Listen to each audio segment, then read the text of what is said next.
Welcome to My Asshole Podcast. Let's get into it.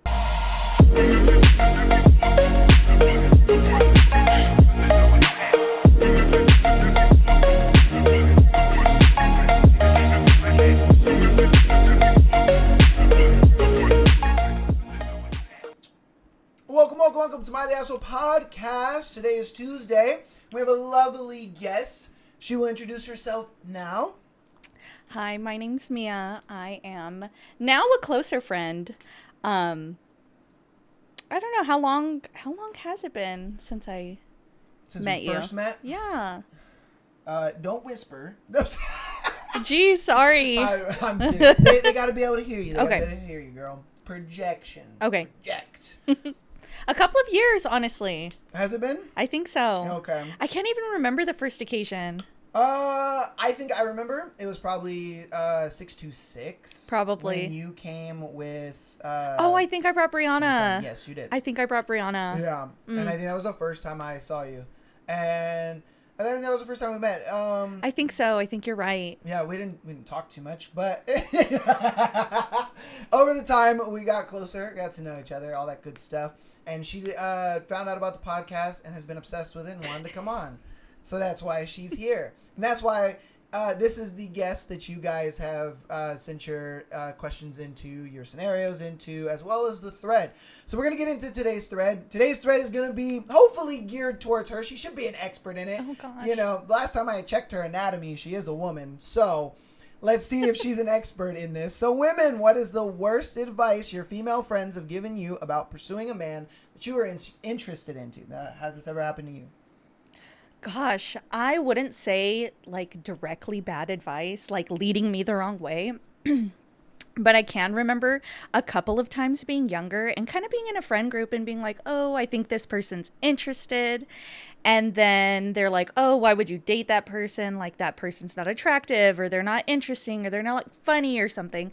And then for them to just switch it up after me being like, I guess you're right. Like I'm not like genuinely into this person, but like I thought, maybe I could at least get to know them a little more. Like I said, for them to switch it up and then them date that person afterwards. And one person actually in particular engaged and married to the person. Yes. There's no way. Wait, what? And hold up. So, you can't just drop a bomb and then float past it. They dated the person that you were interested in? Yes. It's so funny because it all kind of started when we were younger. It was actually someone that I knew, growing up.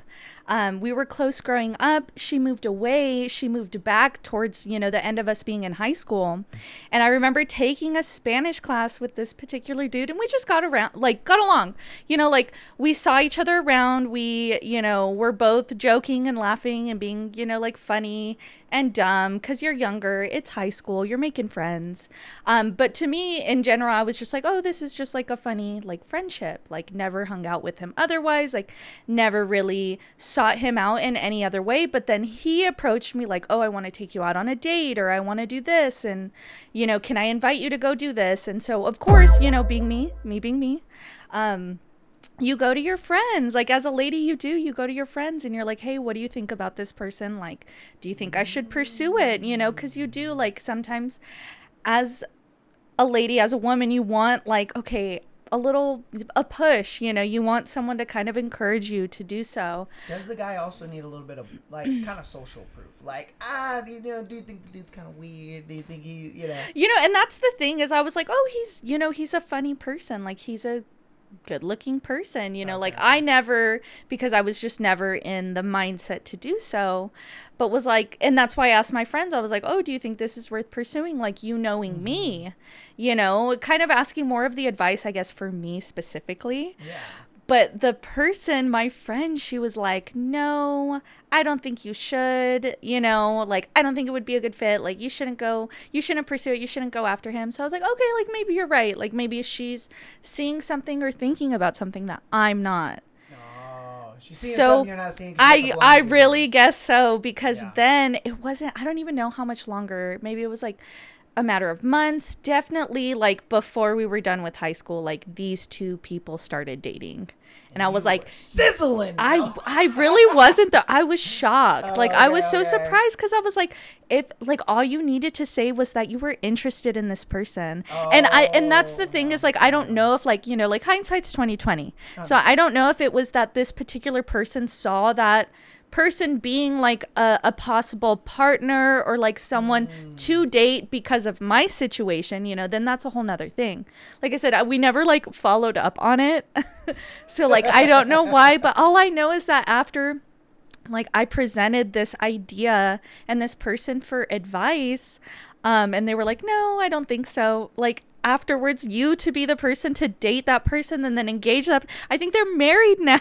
That is insane. So, like I said, like I said, it wasn't necessarily like that they were giving bad advice. Like they weren't really giving much advice at all. You know, I have no idea why, but again, long story short, you know, hey, should I date this person? Friend being like, no, you shouldn't date that person. Me being like, okay, like I trust you. You're my friend. For them, you know, to eventually date and be engaged to and marry this person. That is insanity. Right? Oh, man. All right. Well, we'll get into the community's stories for this. So, women, what is the worst advice that your female friend has given you in dating? So, one of the worst pieces of advice I got was just ignore him and he'll chase you. My friends really pushed the idea, so I acted distant even though I genuinely liked him. Instead of chasing, he just assumed I wasn't interested and moved on. Looking back, it taught me that clear, honesty, communication matters way more than mind games. You know, okay, so I can see it from both ways. You know, on one side, it's very much you don't know what you're missing until it's gone. You know, kind of the idea of like the when people say the absence makes the heart grow fonder. You know, I feel like that's true in some scenarios, but you know, we're feeling, you know, we're realistic people. Like some of us have to see things at face value because of our experiences before. So it's like, okay, this person is appearing and acting disinterested. Well, you know what? I need to pull back. Like, why am I over investing? Like, why am I the only one feeling or doing or whatever? I have to act upon like what I can directly say or directly do. You know, say you're like texting that person and like you're getting like a handful of words, you're not getting any messages back. Well, you have to act upon that at a certain point.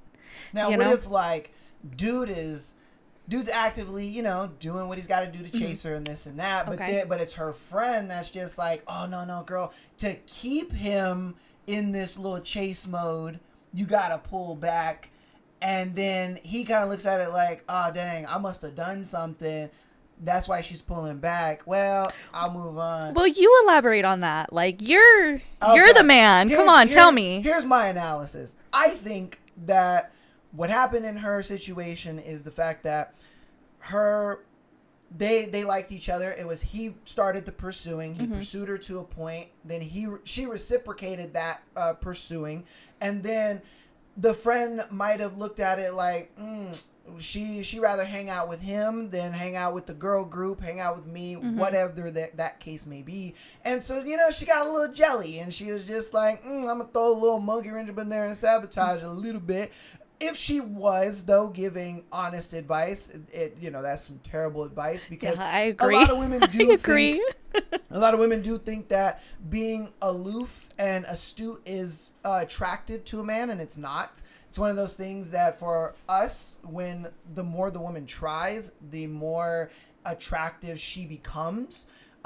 It's actually the other way around. When a man is more mysterious and aloof, that women love that idea of like, ooh, you know, I want to know more. I want to dig deeper, especially when they really like a guy. And obviously, you can't be completely pulling away. You know, don't be hot and cold. You're yes or no. You're in, then you're out. Don't do any of that. But it's a thing where, you know, you don't really let her in on certain things, or you don't really open up too much. I always say on a first date with a girl, the less you say, the better she actually gets to know you. The reason being is because a lot of guys will sit there and they'll share too much, and then the girl is just like, oh, yeah, you know, I don't know about this. And so the less you say, the more she's gonna, be like, huh, like, man, he's so mysterious. Oh, he's so quiet. Oh, he's so reserved. And I hear this all the time with women. They're just like, when they have a crush on a guy, those are the things that they point out with a guy. They're like, oh man, no, he's so reserved and he's so to himself and he's kind of quiet. They look at that like astute stoicness as like mystery, exactly, intrigue. Yes, because women have to be turned on in their mind before they're turned on physically, and so if you're able to be enough of that mystery, then the more she's going to be attracted to you. That's why it works the other way around, not when a woman, because for us, we don't get, attention and all that kind of stuff. We just don't get that. So when a girl is actively giving us attention, she's actively going out of her way to text you, going out of her way to, meet you, going out of her way. That's why, if you remember, when one of our friends was like, oh, I was going on a date and I literally was in my dress putting oil in my car to go drive to this man. Oh, yeah. And all the guys were just like, yo, we freaked the hell out. But you guys are like, oh, what the fuck? I was like, that sounds terrible. Exactly. It's like, why is he not picking you up? Exactly. But for us, we're like, yo, I wish a girl was sitting there in heels and a dress putting oil in her car to come see us.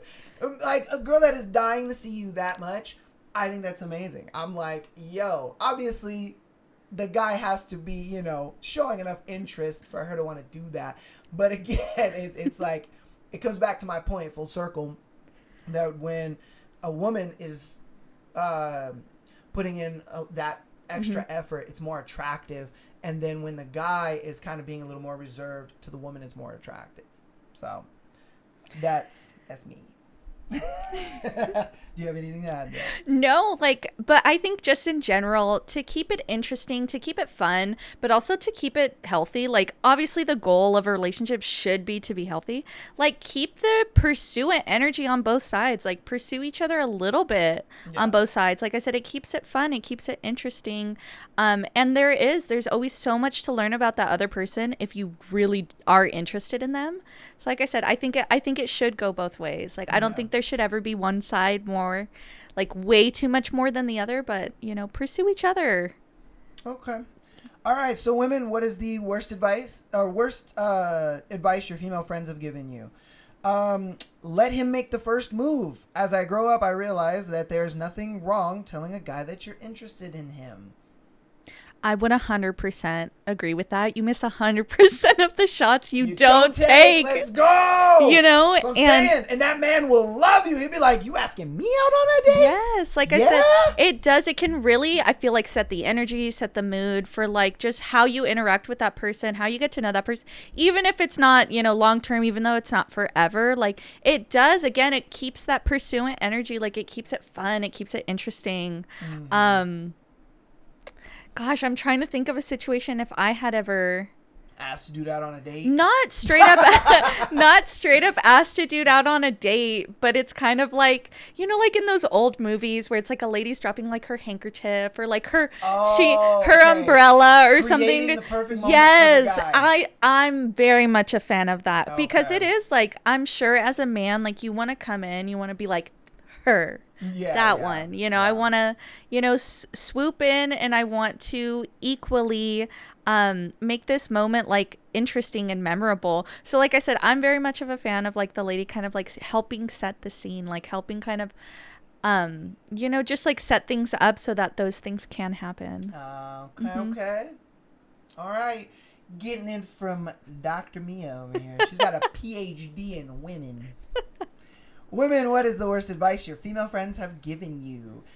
You should go up to him and tell him his eyes are like pools of glittering water, okay? In all fairness, we were 14 at the time. I was like coming off really strong right now, but if he's into it, he's into it.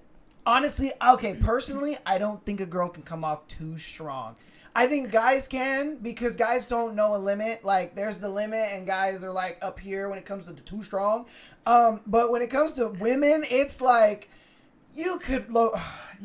men are such an embarrassment. Like, give me the truth, Aaron. Tell me. Walk up. You can walk up to a dude and be like, yo, nice dick in them jeans. and he will have a conversation with you. I'm sure. If he won't sit there and just be like, oh, no, what? Huh? What I've noticed is a lot of times men don't got self-respect for themselves. All right, they will let a woman absolutely degrade them if it means they get a conversation, they get a date, they get a text back. They will go above and beyond. It's insanity to me, and the podcast has shown me that. So there are dudes that'll go through absolute hell with a woman just to keep her around. So tell me, like, what is it? Is it the compliment? Is it the energy? It's the attention. It's okay. just the female attention. Okay. Yeah, the fact that it's like, holy shit. Yeah. What would be like, oh, that's the best, like, one-liner? Would it be a joke? Would it be, like, complimenting you in some way? Like, it's what would hi. it... That's it? It's saying hi. Just be like, yeah. hi? It's the fact that you come over and you started the conversation. That's all it takes for guys. I tell women all the time, there's been a lot of... I wouldn't say a lot, but there's been a couple scenarios where girls are like, oh, I don't know if I should make the move. Oh, I don't know if I should be the one to initiate things. Oh, I don't know. Like, I want to ask him on a date, but people tell me that girls don't do that. The guys do it. And I always tell them, look, for him, he's got a 50-50 shot, okay? He's got a 50-50 he'll hit the bullseye. You have a 99.9% chance that you will hit a bullseye. All you have to do is say hi. Start a conversation, and then let him take over the conversation from there. It's a thing where the fact that you're starting the conversation with him lets him know, like, oh, she's shit. Interested. Exactly. She's okay, interested she in sees you, something. Like, yeah. Okay. It's like one of those things where, I don't know if you've heard this from any guys that you either work with or that you're friends with, whatever the case may be, where you're like, oh, dude, we went to lunch, man. You know, I had a sandwich. She had a burrito. She want the D. She want the D, man. She's so into me. And you're like, that was just a lunch, though. Has that ever happened to you? Honestly, I feel like there are some people I've been around that kind of like read a little more into it than I intended. Because I am, you know, once I do... I guess break out of my shell and, you know, get to talking to people and starting to get to know them, I'm a complete yapper. Like, I'm very friendly, you know, I'll engage with you on a conversation about nearly anything.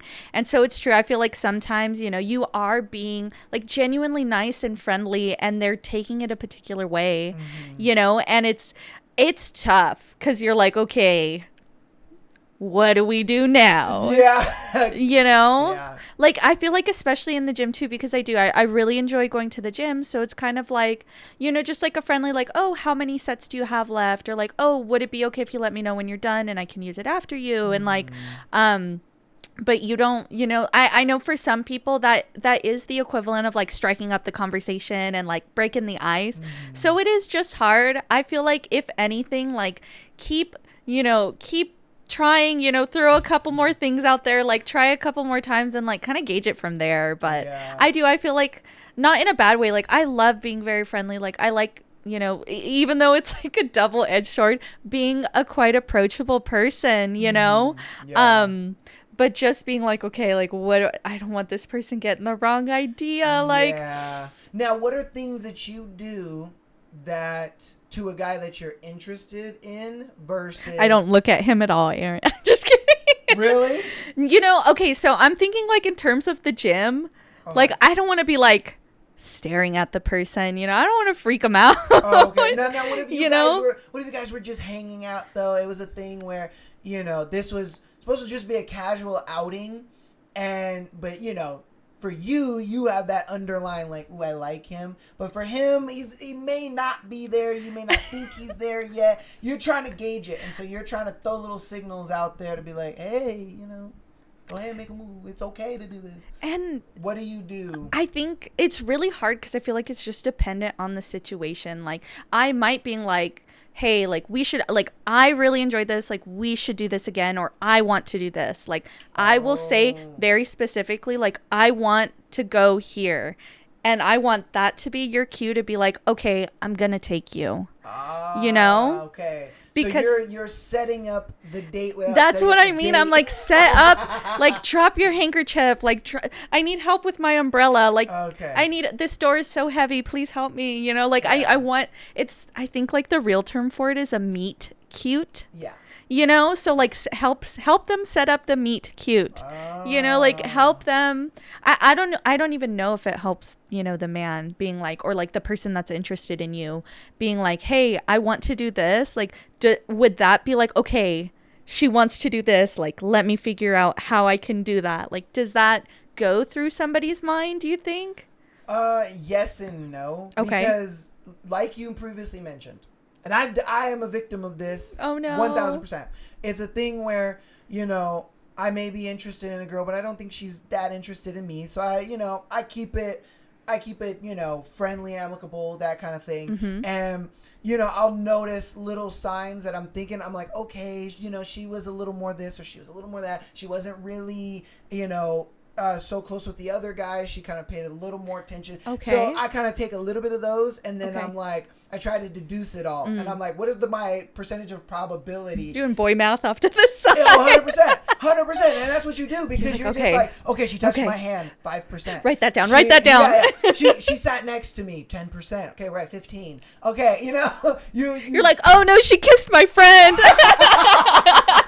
no, negative 100. I know. It's over. Oh no. At that point, Mission failed. We'll get them next time. it's over. It's over. So, and that's kind of how guys gauge it. But there are times where, you know, you'll kind of find that moment to get her alone or whatever it may be. And you're like, hey, do you want to hang out just me and you? And then she's like, no, it'd be best if like we hung out with friends, or, you know what I mean? Like, she's turning it down, but like kind of in a nice way. She's not like blatantly, no. Okay, but here's the thing. I feel like as a lady, if you need to be that direct, be that direct. Yeah. You know, I feel like some people, it's kind of like, again, I feel like, you know, kind of going back to that first topic where it was like, okay, like my friend told me to pull back, you know, so that they would chase me. You know, I feel like there's a certain level of like kind of that involved in it too, where it's like, okay, like I want to make sure that they're kind of like really into me before I can kind of like, you know, give them signs or like help them along. You know what I mean? Yeah. But see, that's why I had asked you, I prefaced you with the question of what little things do you do to let him know that, oh, it's time to make a move. Yeah. It's time, you know, or it's that opening. Because, I mean, you know, obviously women are going to be more kind of covert about it than overt. Because obviously men were a lot more overt with things. Yeah. Where we like to, you know, we'll touch you, or we'll like, you know, make sure our shoulders touch. Right. Or, you know, we'll try to break the touch barrier. We'll try to get you comfortable. Have you ever heard of the 3-step touch? I think so. I think I watched like a video on Instagram, like where someone was talking about it. So in psychology, there's a thing called the 3-step touch in intersexual dynamics, and it's a thing where if you guys are friends, you'll touch a shoulder. If you are in the midst of kind of liking each other, you'll touch their elbow. Okay. If you are into them 100%, you touch their hand. Okay. And so a lot of times what girls will do, women are a lot more in tune with this than men. I had a conversation with my mom about this, and I was like, women deal with the opposite sex a lot more than men do. So men are very dense, and we're very oblivious to a lot of things. A lot of men, we kind of got to seek this knowledge out. Women, though, they just get it, because by the time, you know, they turn 15, 16, they're getting hit on, guys are coming to them, and so they have like this superpower to almost be like, okay, that dude's weird, okay, that dude's just a friend, that dude is cool, but I don't think I would date him. That dude's kind of a, you know, bad boy, I would date him, but I don't think I would seriously date him. This is the good guy. Like, you're able to quickly categorize. Us, we're just like, girl, talk to us into the pool. Yes! I don't know where she's at, but she's there. And we don't get that. And so it's a thing where when you understand this concept of intersexual dynamics, and say, you know, you're out with a girl, you're out on a date, you guys are out with friends, you're out together as coworkers, whatever it may be. If the girl initiates touch and she touches your shoulder, it's more of a like, she kind of sees you as a friend. If she kind of like does the whole, oh, you know, and touches your elbow, then it's like she's interested, but she's not like fully there. There's something kind of holding her back to where she's like, it's either our friend group or it's the fact that you know some other girl is interested in him. Whatever it may be is holding her back. And then if she goes for the hand, it's like, yo, make the move. I'm ready. I'm here for you. Is that true for girls, or is that not? I see. Okay, so I think if you have some level of awareness of like what you're doing and how you're doing it, I feel like those guidelines or kind of that psychology behind it really does apply. But there is kind of like just that in the moment, like you kind of don't know what you're doing, you know, you're kind of just like existing, you're flowing, you know, like you are, you know, because I'm like, oh my God, I'm sitting here thinking like, have I done that? Like, like, did I? Like, am I touching everybody on the shoulder? Like, have I touched anybody's elbow? Like, Yeah. you know, so well, it's very subconscious. You know, and now that you've said that, I'm definitely going to see if I can kind of like catch myself, you know, because I don't know if it's kind of just like where like the ladies or like the person being pursued is just kind of being like, again, just existing, like going with the flow. And it's like the pursuer is like really analyzing, you know? Yeah, because they already know their feelings. They understand, like, I like this person. Yeah. And so I'm going to overanalyze everything she does, everything she says. I see. That's why I'm telling you, talk to a guy who has a crush on a girl and really listen to the intimate details that when he talks about her. So, you know, you're just like, oh, you guys hung out, what did you guys do? And he's gonna be like, oh, you know, we did this and that, and she said X, Y, and Z. She did X, Y, and Z. And to you, you're like, bro, she just bumped up against your shoulder. For him, though, it's the attention like, to detail. Yeah, he's like, she touched my shoulder. She know, didn't like, bump nobody else's shoulder. Whose shoulder did I touch? I'm just letting you kidding, inside of the male mind. I see what you mean. When it comes to that innate like attraction. I see. Yeah. All right, let's get into our next one. And we rambled on with that one. Women, what's the worst advice your female friends have given you in dating? The classic act disinterested, aka ignore him, and let him chase you. Useless advice ever, at least if you are both interested in each other. We kind of went over that one a little bit. We'll continue. So, women, what is the worst advice your female friends have given you in dating? Never make the first move. That's bullshit. If you're into a guy, there's nothing wrong with asking him out. Agreed. 100%. Agreed. Like I said, girl, you got that 99.9% chance. That's going to make me take like more shots now, Erin, now that you say that. Oh, 100%. Because just you saying hi, like if you see a guy that you think is cute, okay, you just say hi to him. You're like, hi, my name is Mia. You know, and the dude's going to be like, me? You talking to me? There's no guy like behind me or something? Yeah, like, trust me, that's what he's going to be thinking in his head. But, you know, he's like, oh, hi, you know, how are you, blah, blah, blah. Now, of course, there is good and there's bad to everything, because obviously it's a thing where some guys will have girlfriends, they won't mention that to you, and they'll entertain you totally. Like, that does suck. That's where the 99.9%, you know, accuracy sucks, is because you can get completely cheated on. You're messing with this guy for 6 months, and then all of a sudden you find out he has a girlfriend. Mm-hmm. And you're just like, come on. Bruh. What are we doing here? You know? So, yeah, it does hurt. Okay. Women, what is the worst advice your female friends have given you in dating? Okay. To be an hour late. It's more important to style your hair and outfit. Wrong. He asked me out after meeting briefly, so my looks already met his expectations. Personality matters after the fact, and I respect people's time. I feel like a fake all dolled up and making him wait. He called me out on it, and I apologized. I saved myself with my honesty. We hooked up casually for a few years, and he was never serious about committing to me anyway. Never made that mistake again, and my husband appreciates my punctuality. Ooh, facts. Oh.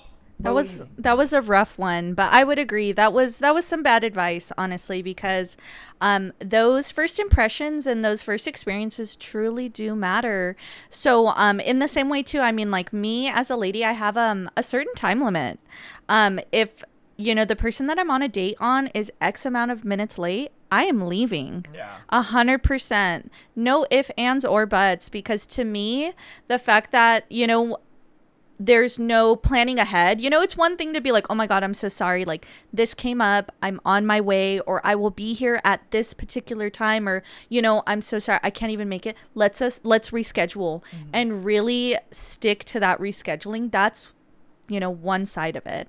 The other side is, hey, like, what's going on? You're not here, 15 minutes later. Like, if I'm, because most of the time I won't even wait in front of like a restaurant, or if it's like the movies or like wherever it is that we're going, if we happen to be meeting at that place, for me, it's 15 minutes. If you are more than 15 minutes late, I feel like 15 minutes is very gracious, because if they are late, if they're like, oh my gosh, I'm going to be like another 10, you're like, okay, at least they communicated within this period of time. But I feel like just at the root of it, if you're that late and intentionally that late, you're just showing a lot of disinterest, and it leaves a really negative impression on that other person, and I know obviously the person that you're on a date with is totally going to appreciate you taking time, making yourself look good. So not only do you feel good, but they feel good being with you, and being seen with you and interacting with you. But there is, like I said, a certain level, I feel like no amount of looks are going to make up for the fact that they're like, you weren't here. Like, I'm just sitting and I'm feeling dumb. Yeah. I'm feeling kind of ridiculous that, like, I was taking this seriously and I showed interest, but, like, you're not here. Yeah. He was the coat guy meme, where he's holding his coat. Yes, and he's looking around. Yeah, because a lot of times for guys, we're just like, yo, she flaked. Because for a guy, another thing women kind of don't understand is that we get flaked on a lot. And it could be just simply she's like too nervous to go.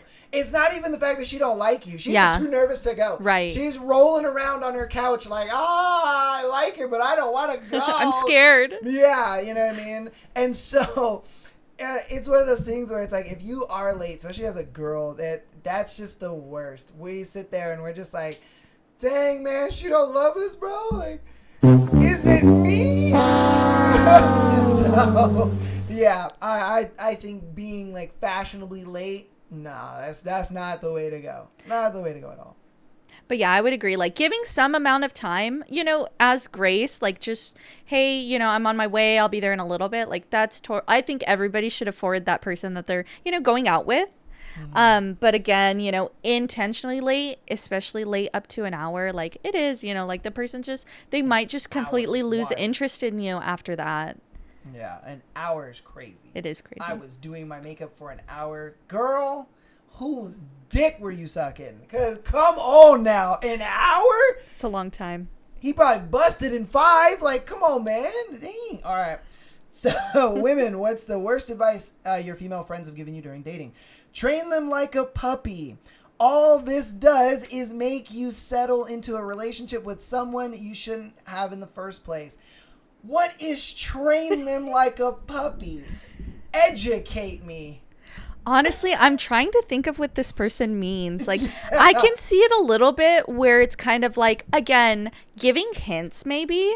For me, like being a person who, I don't care to get a lot of gifts or any particular items, but it's like truly like the thought of something small goes a long way. And just being like, oh, like I really like receiving flowers, or like I remember when I received this and it like made me feel really special. And like, so I don't know if that person means that particularly.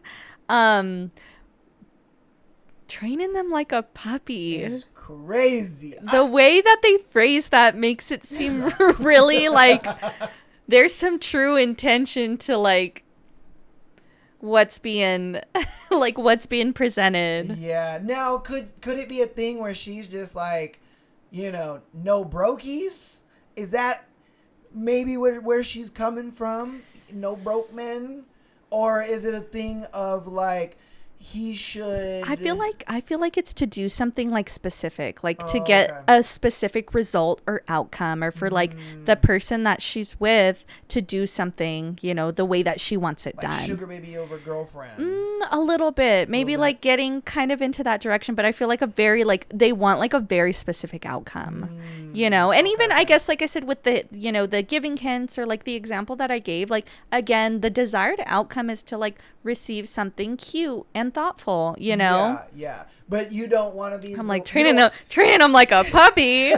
You don't want to ask him to do those things. No, though, you either. don't. So you want him to just do them out of. But also in those types of scenarios, and it's really funny because I feel like you hear a lot of older women like give this type of advice. Oh. And it's like She's shooting at you over 35, y'all.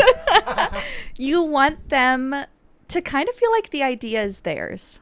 Okay, You know, okay. like, again, like I said, that's kind of one of my favorite dynamics, like being a woman and being the lady, is like, you know, being a little influential in a way. Like, it's fun. Like I said, I'm not taking advantage of it. I hope the people out there are not taking advantage of it. She's like, she is. She I'm is. not. I gave her $10,000 yesterday. Don't listen to her. No, I was kidding. I know. I invested in it and I made it 15. I'm just kidding. I don't get any. But like I said, I feel like that's something that, you know, if you talk to the older generations, you know, like talk to aunts, uncles, moms, dads, you know, like grandmas, grandpas, like, and even a stranger that's like older, you know, and it's like quite interesting, quite funny, the advice that they give you. And like I said, I think one of my favorite pieces of advice from older ladies who are, you know, married in very long-term committed relationships, families, you know, their mothers, you know, them being like, you know, like do what you can, but like kind of make it so the man thinks it's his idea. Okay. You know, because then you get a little, I feel like the man gets a little bit of like, you know what, I did this, she really liked it. Like, it makes them feel very good about themselves. But then it's like you as the woman being like, okay, like, this is synchronous. Like, I gave him the idea and he went with it. You know, that makes you feel good too, because they're interested enough to pick it up and do something with it. AKA read her mind, fellas. Yeah, Read her I'm mind. purely manifestation. Like I said, I don't go up to anybody. I think I'm like, they need to talk to me. I'm just kidding. Oh, Lordy. No, I was kidding. But I think the great analogy to that is when women want to get proposed to, or if they kind of have this, you know, thought like, we might propose because our anniversary's coming up, whatever, and they're just like, wow, babe, what do you think of this ring? Yeah. This ring is kind of like really nice, isn't it? It's pretty affordable. I, like, fits my finger too. Like, wow, my skin tone looks great with this cut. Gets her nails done like every 2 weeks on the dot. Oh. Being like, I'm ready. Yeah, I'm ready. Okay. All right. Dr. Mia, it's smelling good what you're cooking. All right, woman. What's the worst advice your female friends have given you in dating? Don't read profiles or think about compatibility. Just swipe on the good-looking ones. Now, that's more of dating apps. But obviously, I'm going to take it a step further. Like social media, say, you know, maybe your Instagram or your Facebook if you're older, you know, or your MySpace if you're a grandpa me. We're still calling it Twitter. Oh, yeah, exactly. We don't even call it X. I don't even know what X is. Right? Yeah, that bitch, don't even think about her, no. But yeah, so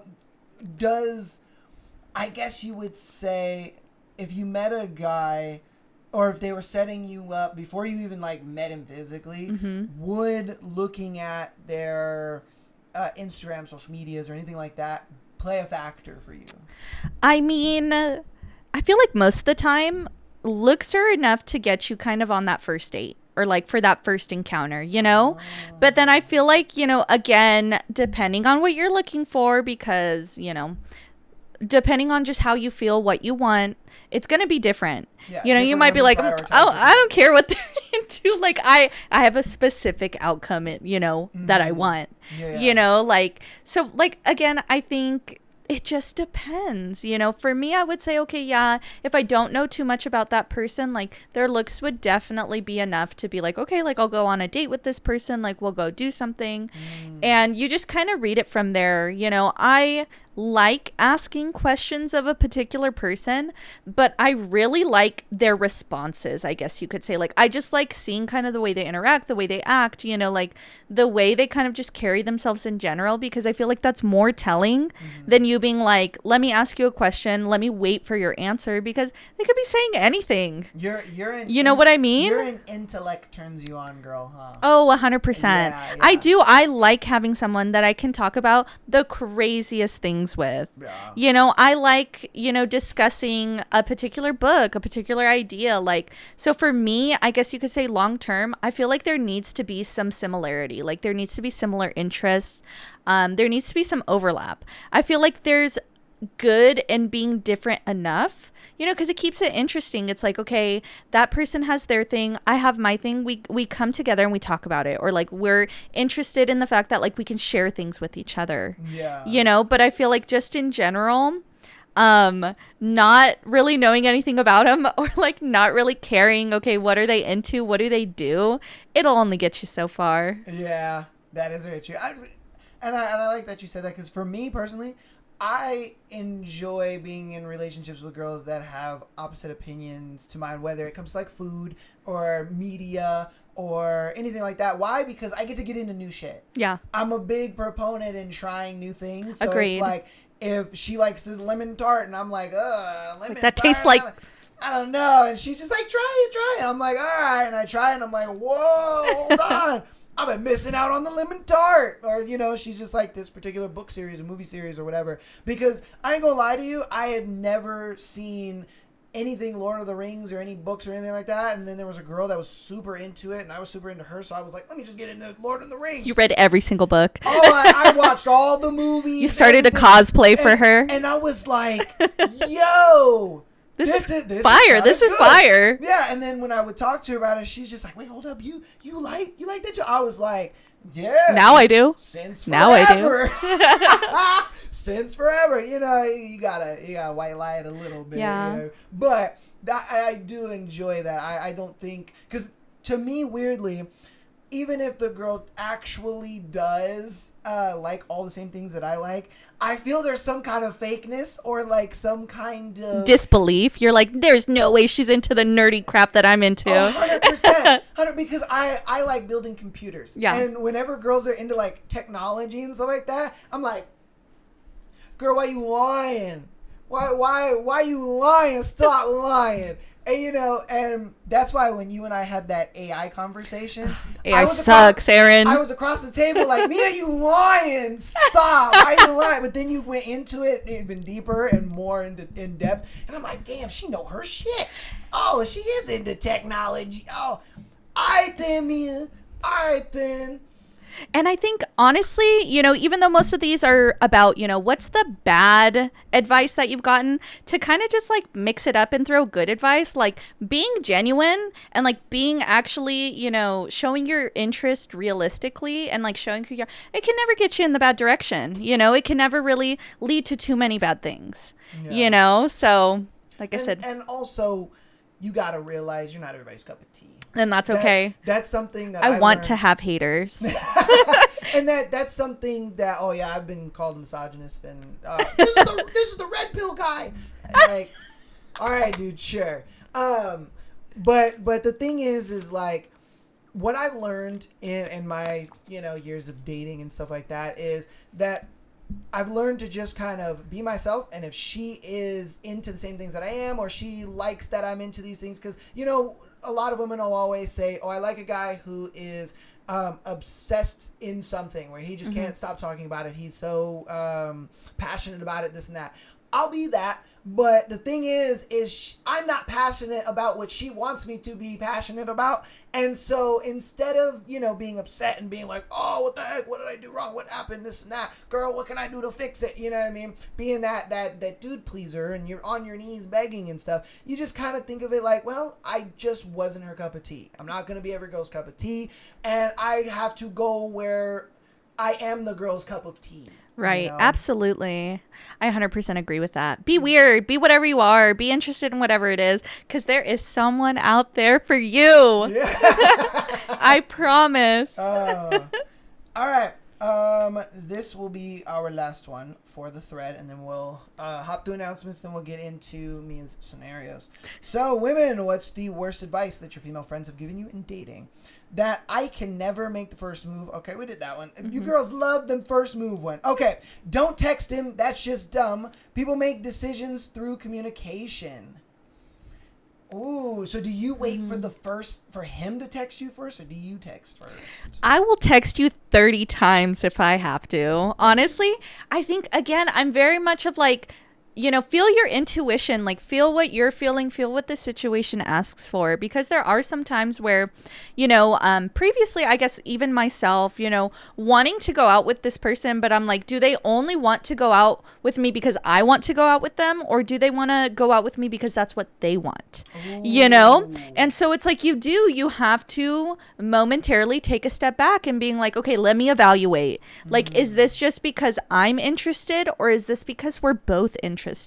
And so I have, you know, for people that I'm like, okay, I'm feeling that they're not quite at the level that I want them to be, I'm not going to plan it. I'm not going to say anything. I'm not going to, you know, what are we doing? You know, I'm not going to throw any of those things out, because a person genuinely interested in you is going to be like, you know, hey, I would like for us to do something, you know, can you give me some ideas, or like, can you give me a day that you're available, or like, can you know, so again, it's just showing that it's mutual on both sides, you know, okay. And otherwise, you know, I've been in a relationship where it's like fun and healthy, where it's like, I'm gonna spam this person. Like, I just found like all these funny memes or all these funny videos, and like, I'm just gonna like blow up their phone right now because it's funny, you know, or like the situation calls for it, you know. So I feel like, again, just use what you're feeling, you know. Are you okay with it the other way around, where he's spamming and blowing up your phone? What are you spamming me about is the real question. If you're asking me like 30 times, like, can we go on a date? Can we go on a date? Can I take you out? Can I take you out?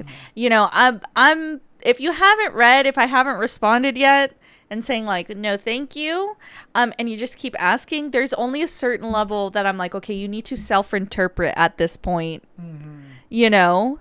But otherwise, if it's just like we're having a conversation and like you just start getting all these ideas, or like we're having fun with it, then text away.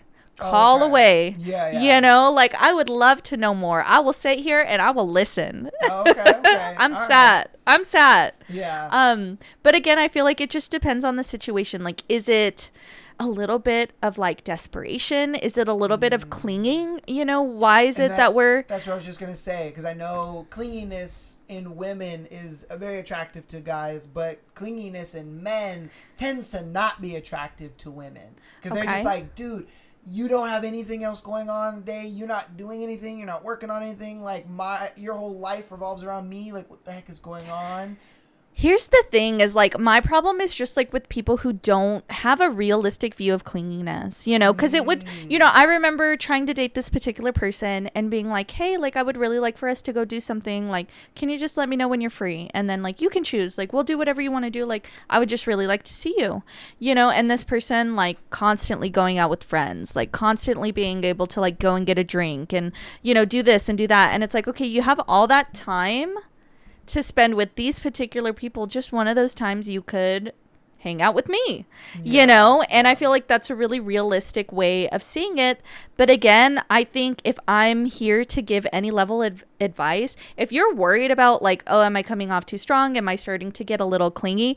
Don't send it. Write it. Don't send it. You know, give yourself a little minute or two, maybe an hour. Think about it. It's okay to think about it. They won't die. You know, they won't. You know, they won't. It's a lot of the time it's not quite so urgent, quite so of an emergency, you know, but it is like for yourself to kind of, you know, get to know yourself better and be who you want to present yourself as. Give it a little bit of time. It's okay. Type it out. You know, be ready to send it, but just give yourself some time and wait on it. Really think it over, you know? And I feel like I've done that, and it really has saved me in some situations where it's like, okay, like, I'm not going to be giving my time and my attention and my energy to someone who's not reciprocating. 100%. You know, where it's like, oh, I really do want to see this person and I want something to come out of this. But then being like, you know what? Do they? Do they? You know, are they feeling the same way, or is it just because I'm interested? Now, what about if a girl asked you, if he texts back right away, I text back right away. If he waits an hour, then I wait an hour. What do you think about that concept? Gosh, I'm not a big fan of, the tit for tat, where it's like, okay, I'm waiting exactly the same amount of time as him. It's really hard because I see it both ways, and like I act both ways, I guess you could say, is like, if I'm free and I have the time, I'm going to respond to you right away, whether that's like nearly instantaneous or whether that's like a couple minutes, right? Oh. But then, we're people, and like a lot of us hopefully have good jobs and other stuff going on in our life where, it's okay to get a little busy. And I think about that, like thinking about like even dating of like previous generations where it was like, yeah, you would see this person like once a month, you would call on the phone maybe like a couple times a week or so, so it is like sometimes I question, is the fact that like everyone's so readily available, like literally at your fingertips, like at just, a phone call and a click away, like, is that too much sometimes? Like, are we expecting too much sometimes? Yeah. You know what I mean? I love some me time. I love when a girl can just be like, oh, he's doing his thing, just leave him alone. Right. I love that. That to me, and my thing is I'm a very busy person, so I love when she's able to like see that I'm busy and be like, oh, okay. And she admires the fact that I'm busy or that I'm doing what I'm doing, not like I'm just sitting there doing kind of nothing, couch potato in it. And that's what I mean. And that's what I think is like the really frustrating part is being like, okay, for example, like I know you work part-time, like I know you're not doing anything, then then yes, I probably would count the minutes or count the hours and being like, okay, I know you're not doing anything, but it's like, if I know that you're a very, again, busy person, you have a lot of stuff going on, a lot of stuff that you're interested in, then like, okay, who cares? Like, yeah, we'll recap midday, like we'll run through it at the end of the day, so like I said, I don't know if it's,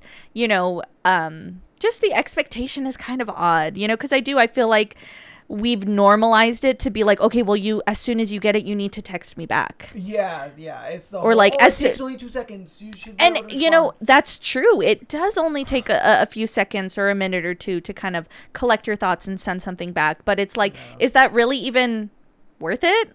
Is that just communicating for the sake of sending something back? Or is it like, oh, like, let's have like a nice conversation, or like, let's show genuinely like, oh, I did miss you. Like, here's what was going on in my day. What was going on in your day? Yeah. So.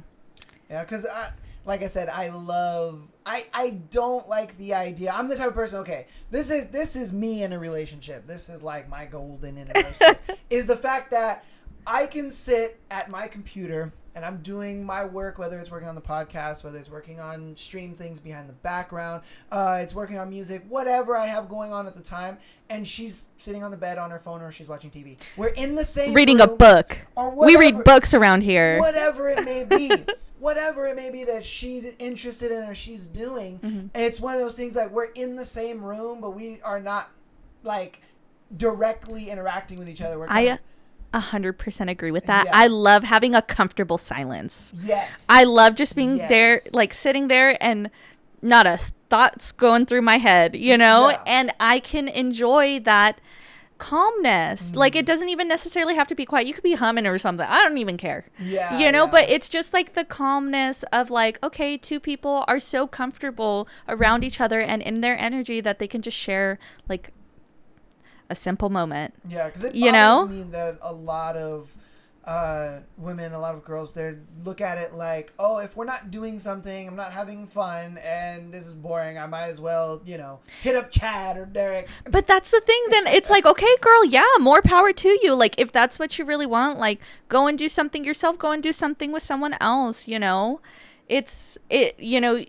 you can only interact with someone to their level of like being and understanding sometimes, unless you guys have a conversation about it, or like you've kind of combed through it and told each other, expectations and what you want.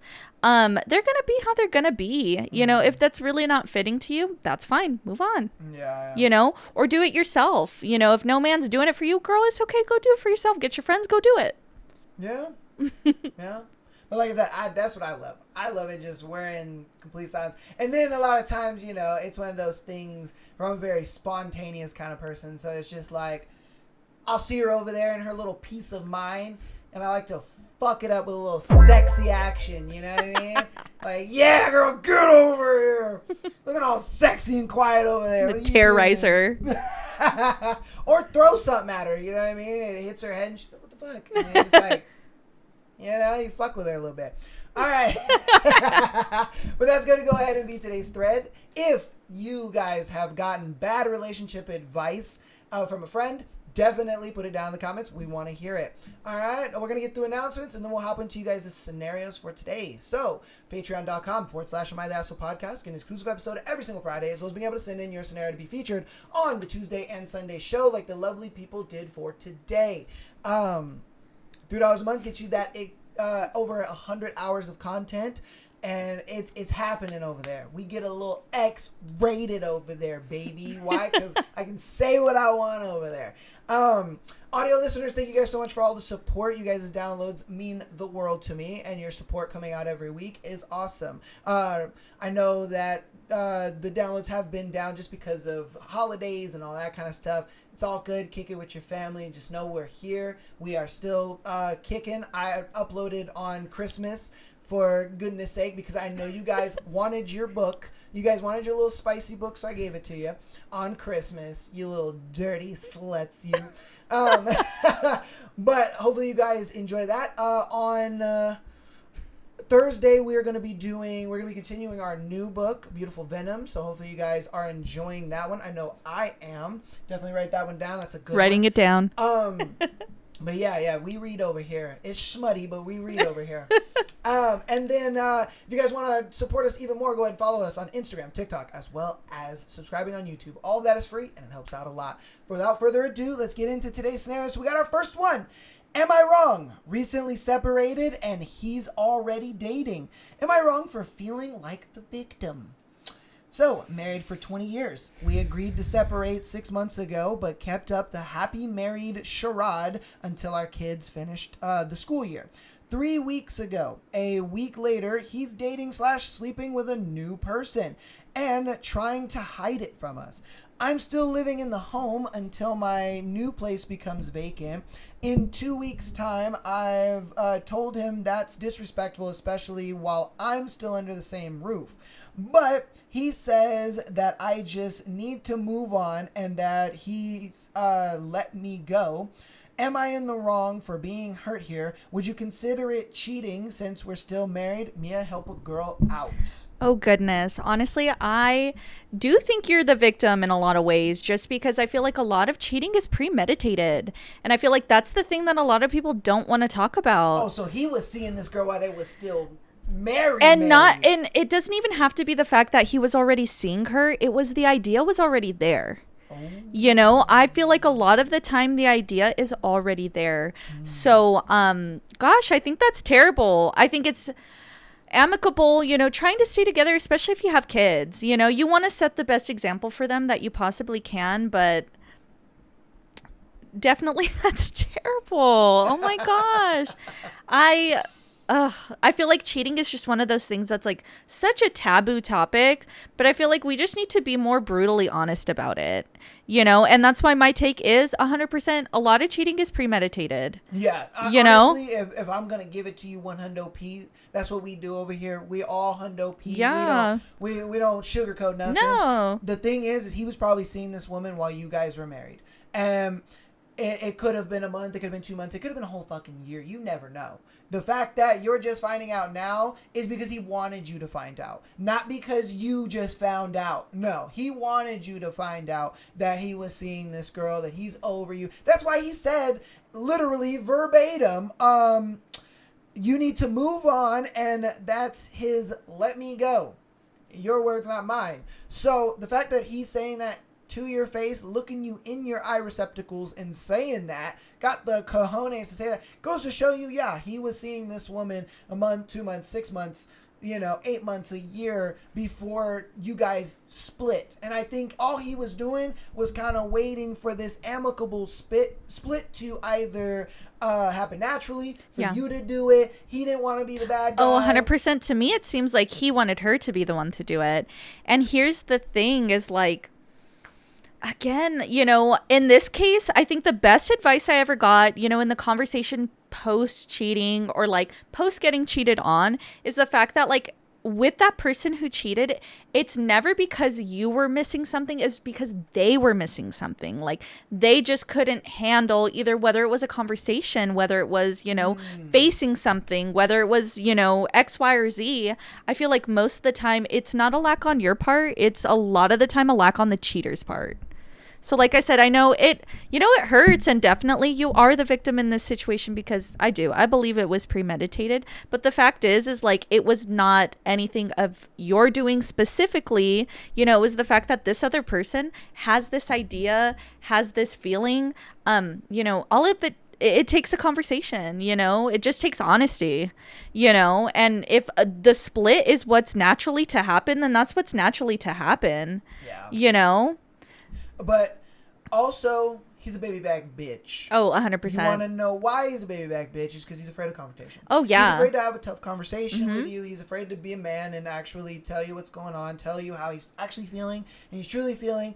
And we see this a lot when it comes to these kind of scenarios. And a lot of times it's like, girl, good riddance. You want to know why? Because if there was a situation or something were to pop off or to happen and you're there, you know, for example, let's say me and Mia were out, right? And this guy was kind of just being weird. You know, he was just kind of following her closely and, you know, just making her feel like completely uncomfortable. And I'm the guy that doesn't want to start confrontation, so I just let it happen. And she's not going to say anything because obviously if she does, she feels like the guy behind her might do something, might grab her, might whatever. And the fact that I'm not doing anything goes ahead and makes Mia feel unsafe with me. She feels like, wow, I can't depend on him. I can't, when the going gets tough, when there's confrontation, he can't be the one to step up. You know what I mean? So if you have a guy that's like that can't deal with confrontation and turn around and be like, hey, bro, you are too close to my girl. Back up. You know what I mean? And if he wants to fight, you go throw down. You gonna throw down for your woman's honor. Like I've said this before in the podcast. You've heard the situation of if a big buff black guy slaps I love this one. Yeah, slaps your girl's ass. What are you gonna do? I'm fighting him. I'm gonna lose, but I'm fighting him. I want my girl to understand that, hey, even in impossible odds, I'm going to defend you. I'm not going to sit there and just let a dude get away with some shit like that. Even if I get my ass beat, it is what it is. If I win, even better. You know what I mean? Hey, I'm getting sex tonight. Celebratory. You know? That's what I'm saying. So it's one of those things where, honestly, girl, you need to look at the silver lining of this. 100%. Of that you have a guy, or that you got rid of a guy, I'm sorry, who is baby back bitch and can't handle confrontation and tough conversations. Find a guy who can deal with those conversations and be able to talk to you like a man and deal with those tough times, not just the good times. A lot of guys only want to talk to a girl and deal with problems if it's good times and everything's great. You gotta be able to talk to her when the going gets tough and be able to talk to her when the going gets great. Yeah. And if he doesn't do that, then your safety and your children's safety especially is at risk with that man. If a burglar comes in, dude's over here hiding under the covers talking about, go get him, babe. Hey, you don't want that. You don't want that at all. You know, because then you got to be G.I. Jane. Superwoman. She got to She-Hulk him. Exactly. Oh, it's all bad. All right, on to our next one.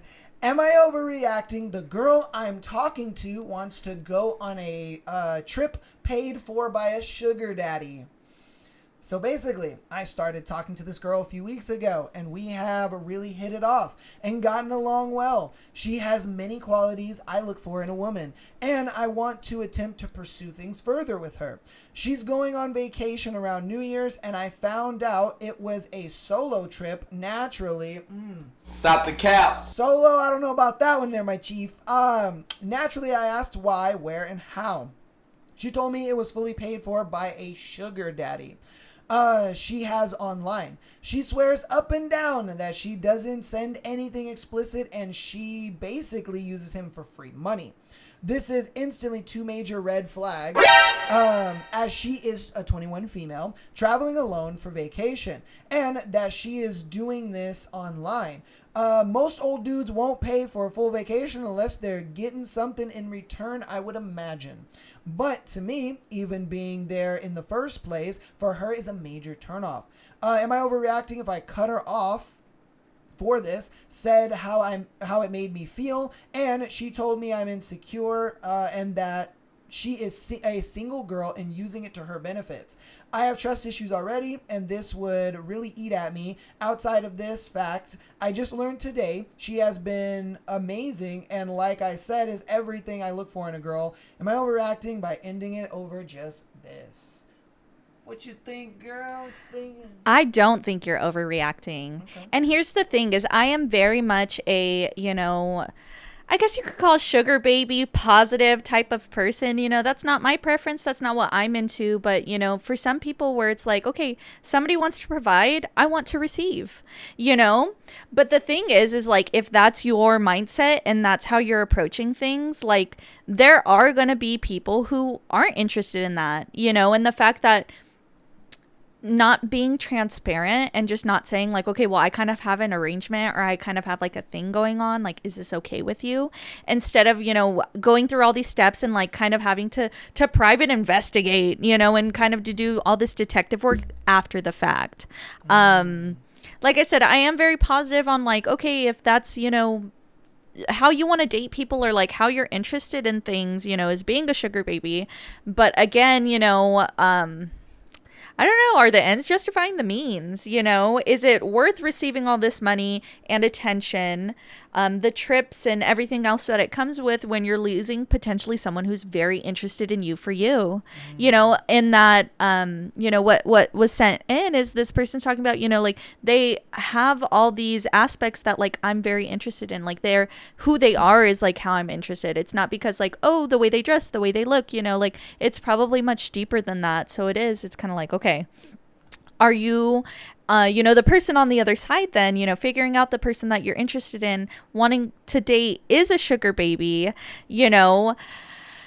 again, for you to just do the ends justify the means, are you willing for them to kind of like holistically and naturally like drop that and like not do it anymore? Or, do you feel like you can change this person? Like, I would say a lot of the time, people learn the hard way, on both sides. So I feel like doing the right thing is ending it, and cutting it short, not letting yourself get any more hurt, not letting things get any more messy. Because I have known, friends, being sugar babies, being like, hey, like, I know the person who kind of is a matchmaker, like, are you interested? Do you want some free stuff? Okay. All right, pimp. I'm going to give you some real advice. All right, pimp. Here we go. First off, she belongs to the streets. All right.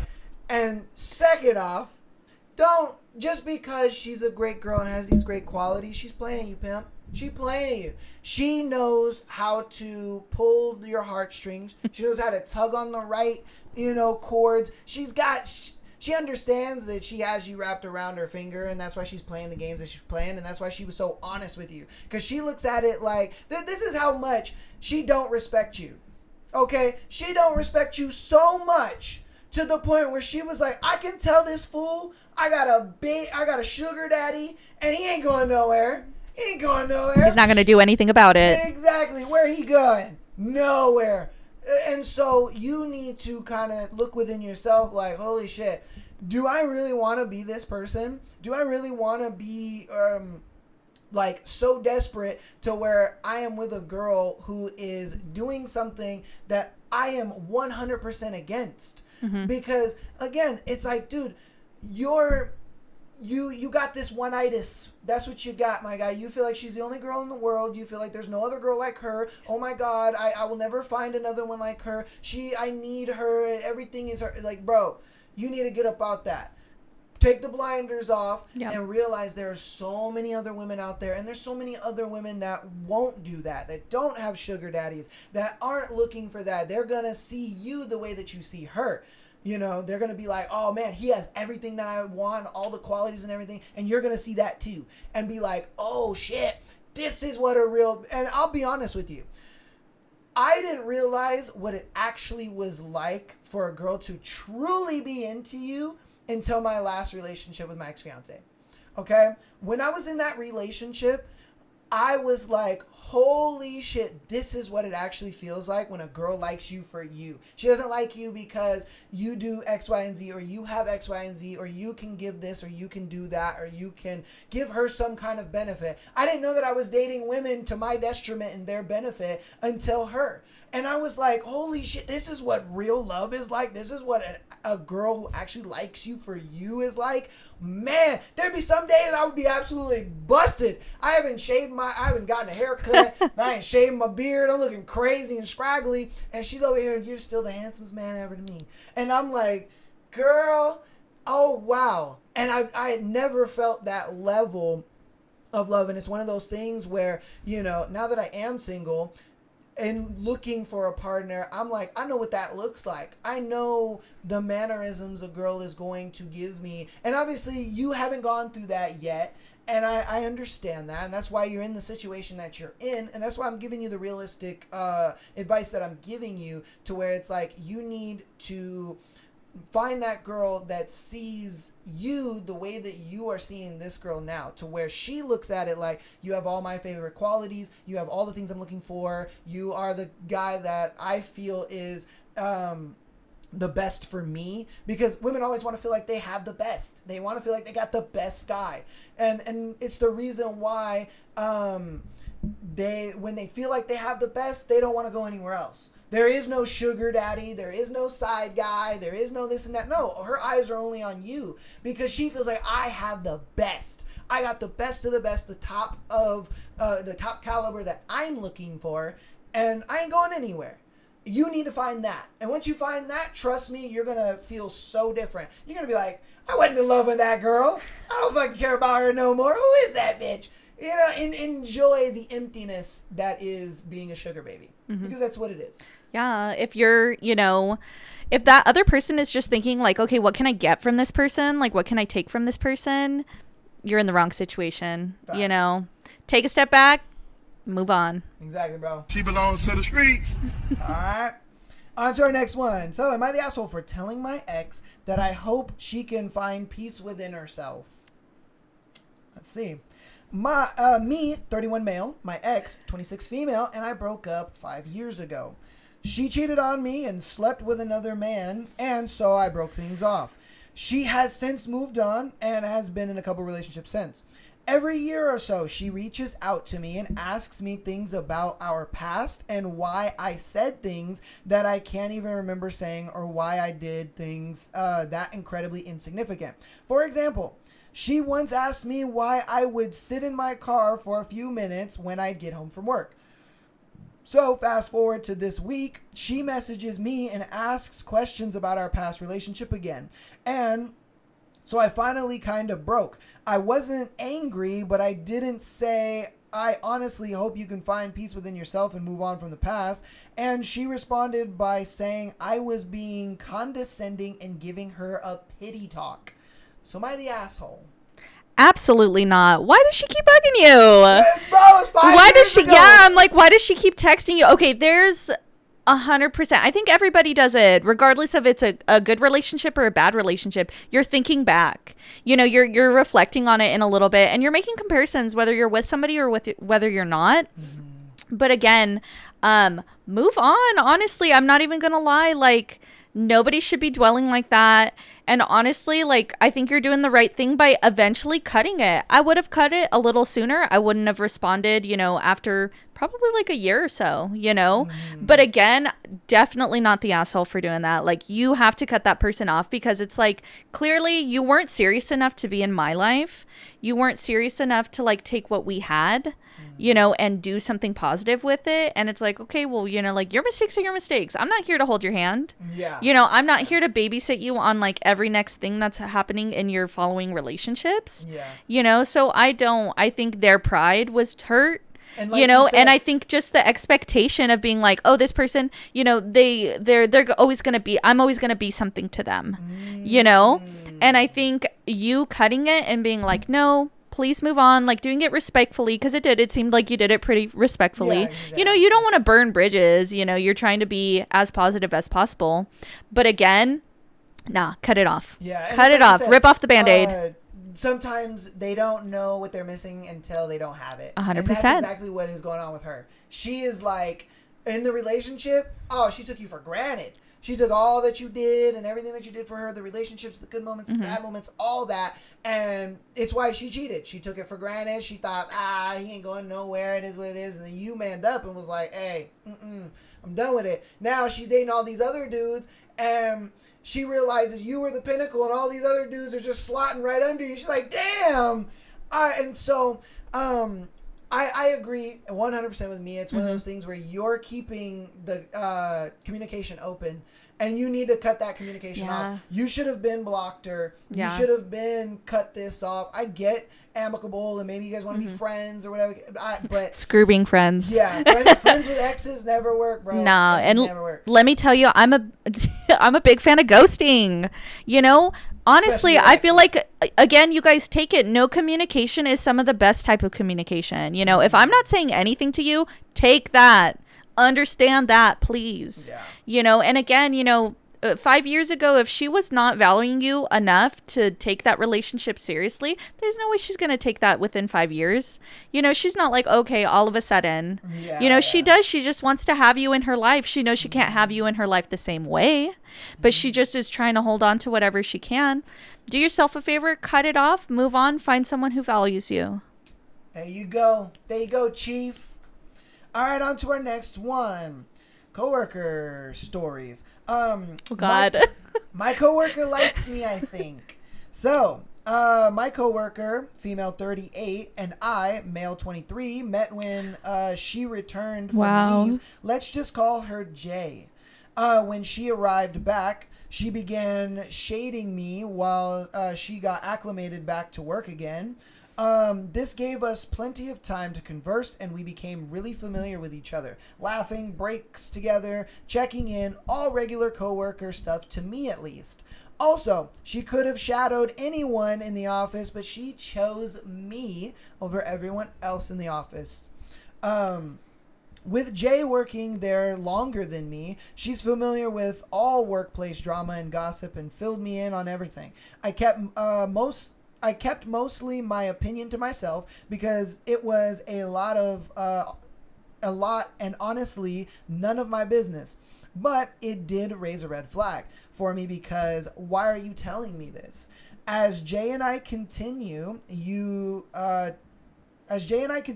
talk, we get into relationships, and she's going through a breakup with her longtime partner. I kind of just brush this convo over and wish her the best, try to keep any advice to myself. Somehow, some way, she lets me know she's recently made out with a coworker, and that's why her breakup is happening. Even through a different coworker? Oh my God. Kind of crazy. Again, didn't know why I was getting all of this info, but it was entertaining me, so... from this point, we're cool and talk regularly. Jay had a feeling in the back of my head, this friendship is just random. What does she want from me? I'm extremely introverted and don't talk to many people at my workplace, but somehow we've hit it off. Now and behold, I get a text from Jay asking to get drinks. After work, nothing super flirty. We go out and have a good time and a bunch of laugh, kind of we're staring at each other, and she broke the touch barrier. See what I was telling you? Yeah, you're right. A few times, great time out nonetheless. I drop her off and head home. We're both attractive people. She's called me cute before, so also it was some of that at the bar too. Anyways, we've been off of work most of the holiday season, and I've received messages from her saying, miss your cute face, and I want to see you. And some regular convo in between. Even got an invite to her place to hang out. Oh, shit. I like to think I am not slow, but how do you even go about this as a male? I've always tried to be respectful and really keep my work just for the sake of anything. I do not I do not take things the wrong way, especially with a coworker. This is a first for me, and again, not like much has happened. But am I delusional thinking she may be into me, or is this something I should pursue, or even just for fun? Dang. Okay, so I'm going to be kind of devil's advocate right now. And honestly, so if you're single, if Jay's single, you're both feeling each other, I would say go for it. You know, honestly, I would say go for it just because, you know, in a lot of ways, life is meant to be lived. You know, I don't know if there's, you know, a long-term relationship out of that. I don't know if Jay's going to get back with their partner or like definitely the fact that Jay said that they kissed another coworker really threw me off. I'm not even going to lie. But again, I think if you're young, you know, you want to get more dating experience. You kind of want to see, you know, the other side of things. I feel like this could be a very interesting and, you know, eye-opening type of relationship or type of dating experience, you know. Just speaking from, you know, friendship experiences, I do have a friend that told me that they dated a cougar. They did. They were dating someone who was significantly older than him. Okay. Same type of dynamic, an older woman, a younger man. He said that was the worst relationship of his life. He didn't even get into the full specifics, but like, in that situation, the lady cougar, she just seemed a lot messier than Jay.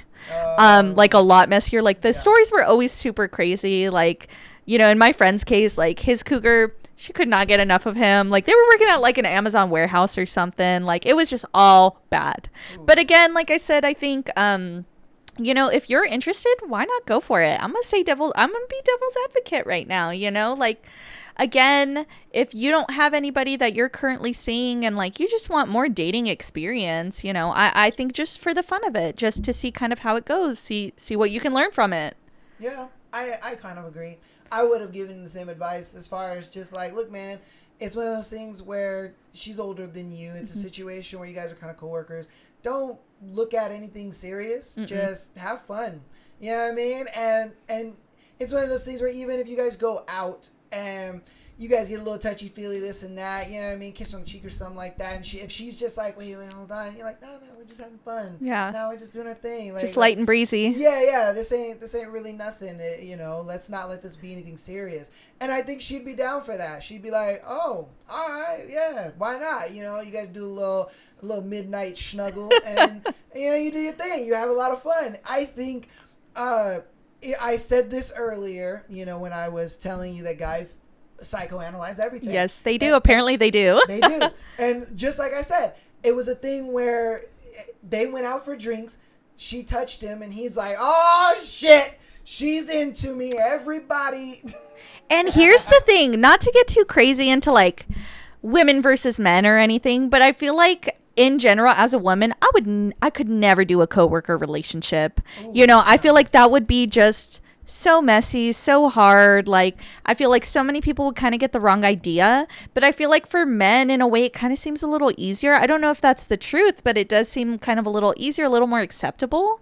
I don't know, maybe it's just specifically with like the lady cougar and like younger man dynamic, where they're like, all right, bro, like, just it is, like I said, I would say in general, if it was like a older lady interested in you, like if we took work out of the equation, I would say definitely pursue it, you know? For the record, I'm saying definitely. Yeah, so am I. Well, because you gotta understand, like nowadays, I don't think women are really shamed like that in the work office, in the workplace anymore, where it's like, oh, you went out with him. I mean, sure, they may be catty, you know, at home, and maybe catty in the background or whatever the case may be. But, like, I don't think they're going to make it into, like, this big whole thing. Say, let's give it an instance. You guys go out. You guys do, you know, you shaboinker a little bit, and you guys are doing this for, let's say, a couple months. You decide to call it off because you get a serious girlfriend or something like that. I don't think it's a thing where she would deal with any backlash. We already know they're going to be like, hey, what up? Hey, I know, and that's what I mean, is I feel like it is a little bit of a double standard. Like, not necessarily. I don't think anymore is it, because I don't think she would get that same level of ridicule. Again, like I said, I can tell you no one's high-fiving her. Well, no one in her friend group's like, yeah, girl, like, go. that young penis. That's what, like, no woman is going to be doing all of that. Well, I'm saying it's different, though. I'm not saying that it's a thing where they're both not going to get ridiculed, but it's going to be differently. For him, they're going to look at it like, ah, shit, you were doing your thing. But I think for her, it's just going to be more of just like, the women are going to be more curious, if anything. They're going to look at it like, ooh, what was it like being with a younger guy? Ooh, was it different? Oh, was the sex different? Like, what was it? Was his dick bigger? Like, you know what I mean? That's the type of conversation I think is going to go on. I would agree with that. Yeah. But sure, there'll be a little catty in the background. I don't think that the cattiness is not going to be there. There's going to be some girl like, oh, I would never date a younger guy ever. That's crazy. She's a whole different breed. But I'm not saying that cattiness won't be there, but I do think, especially nowadays, I think women would be a lot more, since, women are a lot more sexually liberated. They're a lot more, open about their sexual preferences, things like that. They're not as like reserved and as modest about these things. They're a little more liberated with it. I think they would look at it like, ooh, girl, I don't know. I might be his next one. If the reviews are good. If they're peer reviewed at that point. Oh my gosh. Yeah, that's what I'm saying. I mean, all I'm going to say, have that resume, have that 2-week notice on deck. If things get messy, if things go crazy, update your LinkedIn. Oh, man. But yeah, bottom line is we agree. Go for it. Go for it. Yeah. Dude. Go for it. All right. On to our next one. Am I overreacting to my girlfriend saying, I'll blow you to my friend? Okay, context. My friend Brad is in a pretty toxic relationship. It's bad for both of them, but they keep going back to each other. They're both very attractive people, and I guess it's a lust thing. Anyway, a group of us, me, my girlfriend, and a couple of other mates, sat Brad down, and we had a serious convo about it. My girlfriend hates the girl that Brad is with because of some past stuff. The rest of us are fairly indifferent to her as a person. We were telling him, like, bro, you need to block this chick and just get her out of your life. Don't care how good the sex is, how much fun you guys have. You two are not compatible and you keep getting hurt, etc. It was all going fine until Brad started talking about how she apparently loves giving BJs. His reasoning was, she blows me all the time, therefore, how can I get rid of her? Stupid, I know. Then my girlfriend says, Brad, forget about her. I'll blow you if you need it. So damn much. Wow. Everyone laughed, and I get it. It was a joke to lighten the mood and whatnot, but I was legitimately stunned. That boy was like, that boy's soul left his body. Oh, Lord. That kind of just affected me for the rest of this intervention, and I didn't say much. Yeah, because boy, his stomach was in his ass at that point. I got back into the car with her after on our way home, and I just asked her about it. Like, what the fuck was that? She was like, come on, it was obviously a joke. It was just to highlight how much I hate the girl. Yeah, I get her point somewhat, but you don't just blurt that out. I don't know. Am I being crazy or what? Am I reading too much into this? I feel like I'm not going to be able to sleep tonight. Oh, no. Oh, my goodness. You want me to go first? I think you should go first. I'm still collecting my thoughts. It was a lot. It was a lot, bro. And you're probably thinking like, shit, should I end the relationship over this? No, I don't think you should end the relationship over this. I do think this warrants a conversation where you kind of got to sit her down and have a real serious conversation. Like, yo, hold up. Like, that did not make me feel comfortable. This is a boundary I need to set with you that I didn't think I needed to set with you. Obviously, when it comes to relationships, you don't really know what boundaries you need to set with people until they happen. And that's where the tough conversations come from. You know, don't be like the last guy, you know, where he was afraid of confrontation, afraid to have a tough conversation with his girl and stuff like that. Nah, man up, sit her down, have a conversation with her like, hey, look, I'm not mad at you, you know, for what you said. It just took me a little off guard. I get that you see that it's a joke, but that was a little uncomfortable for me. That is something that I don't want my girl to say. So if that's something that you could not do, I would appreciate that. And if she gets defensive about it and she gets all like, oh, you're insecure, you're this and you're that. No, that is my boundary. And if you can't abide by that boundary and make me feel comfortable in this relationship, like I make you comfortable in this relationship, then I really don't see this moving forward. I'm not saying give her an ultimatum, but it is one of those things where if she's willing to break one boundary, she's willing to break two. If she's willing to break two, she's willing to break three, and that's a pattern at the point.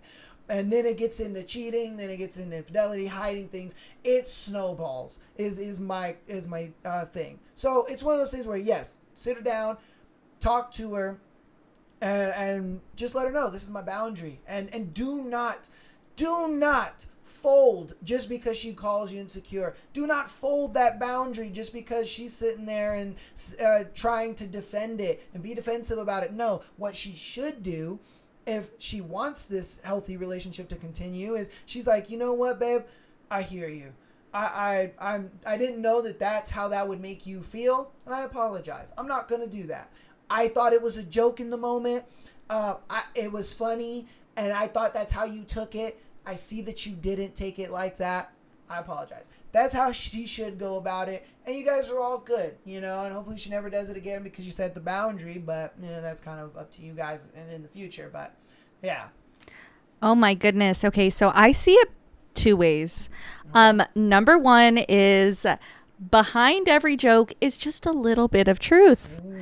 You know, so I feel like, you know, not to stir the pot, but you know, there might be something that your girlfriend is feeling that specifically she's not addressing. And it kind of came out a little bit, you know, through that joke, you know. So I feel like that plus the fact that like specifically using the word insecure.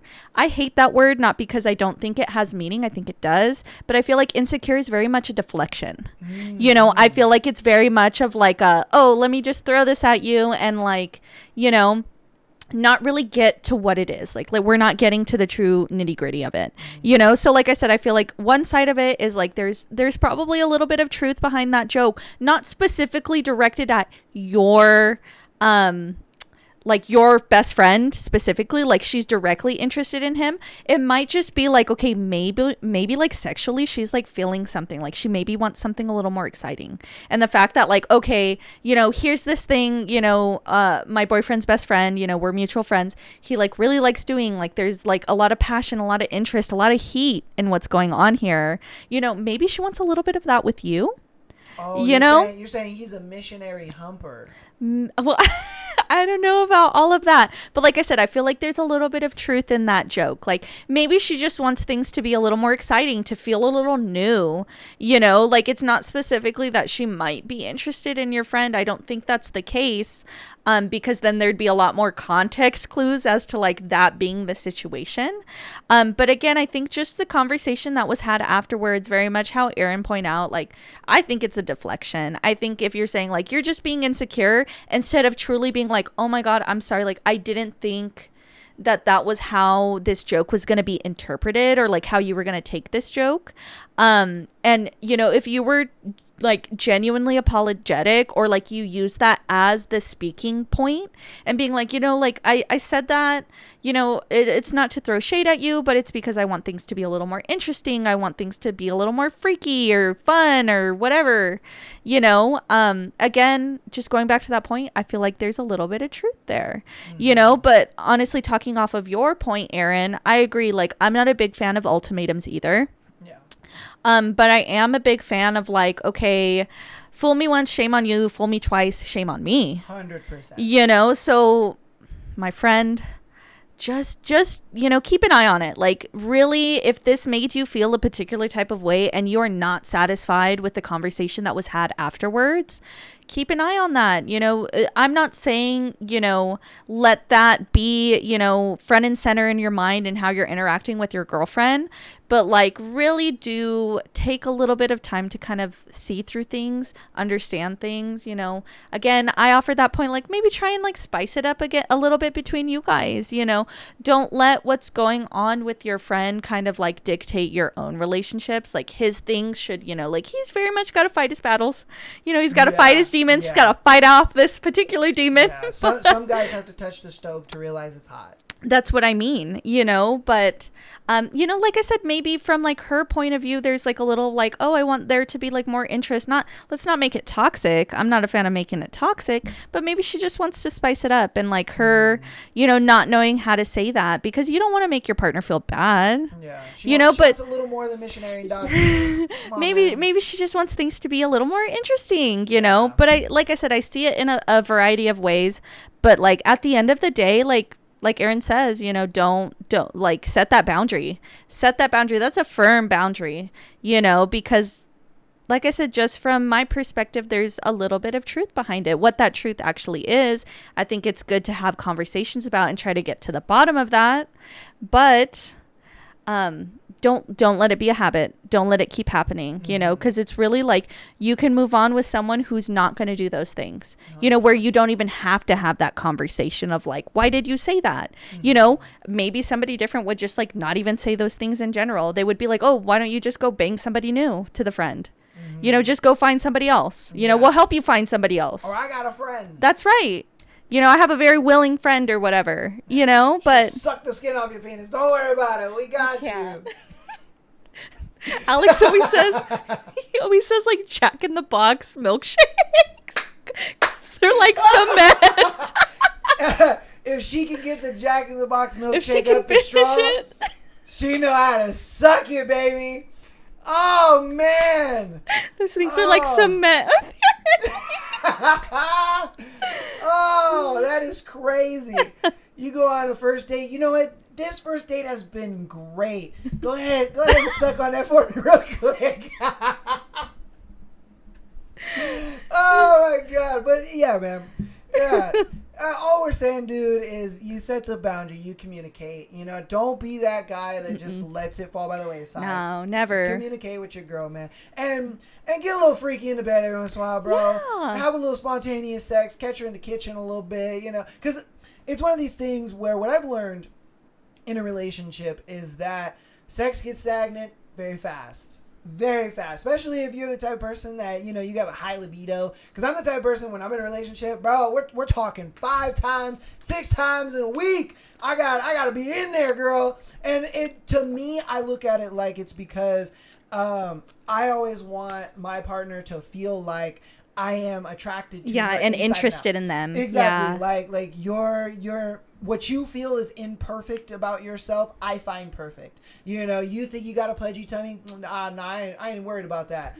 I love seeing you naked. I love being on top of you. I love doing these things with you. And I think that's might be what it is. She might be in her head a little bit like, dang, he doesn't, pounce on me like Brad does with his girl. Brad be over there dry humping his fucking girl in public. That's what I'm saying. I was like, yes, it's toxic, but I feel like she was thinking about just like the passion, like the freakiness of it, Yeah, and that's why I agreed with that. I was like, oh, especially because your girl's gonna notice these things and be like, why doesn't my boyfriend side eye? Yeah, like she's like, she's dropping hints, you guys. We talked about dropping hints. Yeah, that was her handkerchief, bro. Being honest with you, to be a little freaky. I didn't even catch that, but I'm glad that she caught that, because I ain't gonna lie to you, bro. Yeah, man, being a missionary and doggy style humper, bro, women will get bored of that. I ain't gonna lie, they will. It's one of those things where you have to kind of find ways to spice it up, do different things. Even just getting a hotel room changes shit up.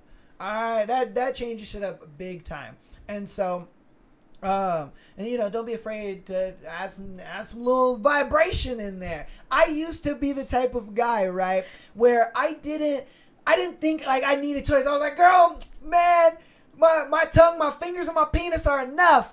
But I realized, like, it's not about the toy. It's about the fact that I'm using it on her. That's what she likes. She's like, oh. So I was like, okay, let me try this. And I ain't gonna lie to you, son. Woo! We learned she was a squirter that day. I ain't gonna lie to you. So be open-minded, bro. Be open-minded to a little toys. Be a little open-minded to a little freakiness, a little this and that, spontaneousness, all that good stuff. And so, and you might see this little whatever she's feeling, whatever she's going through, it'll go away. You know, it'll definitely go away. All right. Oh, that was an interesting one. That was unexpected. I told you that was an interesting one. They get crazy in here. They get crazy. They keep me on my toes. They keep me on, and that's why I'm so sharp, because the viewers throw out these crazy scenarios where I'm like, this happens in real life, and you really think to yourself. And I'm doing this. Mind you, I do this off the top of the dome. Yeah, I don't read this beforehand and all that stuff. And I think that's what keeps me so sharp. Yeah. With intersexual dynamics, I always tell people, I'm like, bro, I got a damn doctorate in this shit by now. You know what I mean? I've been studying for 2.5 years. I'm being real with you. And, you know, it's all thanks to them. And I think it does help them. And that's the reason why so many people watch this podcast and tune into it. Because it does help them. Even if it's a thing where, dang, I'm going through a similar situation as that. You can draw conclusions, draw comparisons. Exactly. And they know how to kind of go about it in their relationship, or even future instances where they're like, oh, okay, you know, if my girl ever says she want to suck my friend's penis, I know how to handle things. Or I kind of know what she's thinking. Yeah. And that's also why I like to bring on different people, you know, and you and different people of like friends and family and all that kind of stuff, because I love the different perspectives on stuff, because you'll catch things that I won't catch, and I'll catch things that you won't catch, and you're able to, especially as a woman, I think they love the fact that, you know, a woman is on here right now giving Thank advice. God. Thank God this podcast needs a feminine touch. Oh, I'm kidding. No, I'm just kidding. Wait, it's a men's club. No, honestly, my base is like 57% women and like 40. Yeah, let's go, ladies. Yeah, let's men. go. Yeah. And you are all girl power. You're all spicy book lovers. Get out of here. I love it. You love the girl juice, power. they just love the juiciness of the situation. Girl, oh my God. Guess what? That's okay. Am I overreacting for being upset that my girlfriend compared me to her ex in front of her friends? Ooh, comparison is the thief of joy. I, 24 male, have been dating my girlfriend, 23 female, for about 9 months. Things haven't been perfect, but nothing major. We were hanging out with a group of her friends last weekend, just casual drinks and conversation.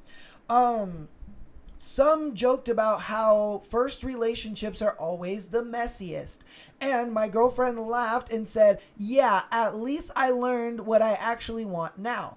One of her friends asked what she meant, and she said, well, my ex was way more confident and assertive. It's different this time. Ouch. I'm going to need you to break that one down. Oh, God. Ooh, the womanese on that one. Okay. Everyone laughed awkwardly. I didn't say anything in the moment, but he was over there. He's laughing it off. Oh, yeah. 100%. Oh, no. He was laughing that. He said everyone laughed awkwardly. I didn't say anything in the moment, but it felt like the air got sucked out of the room, and I was sitting right in the middle of it.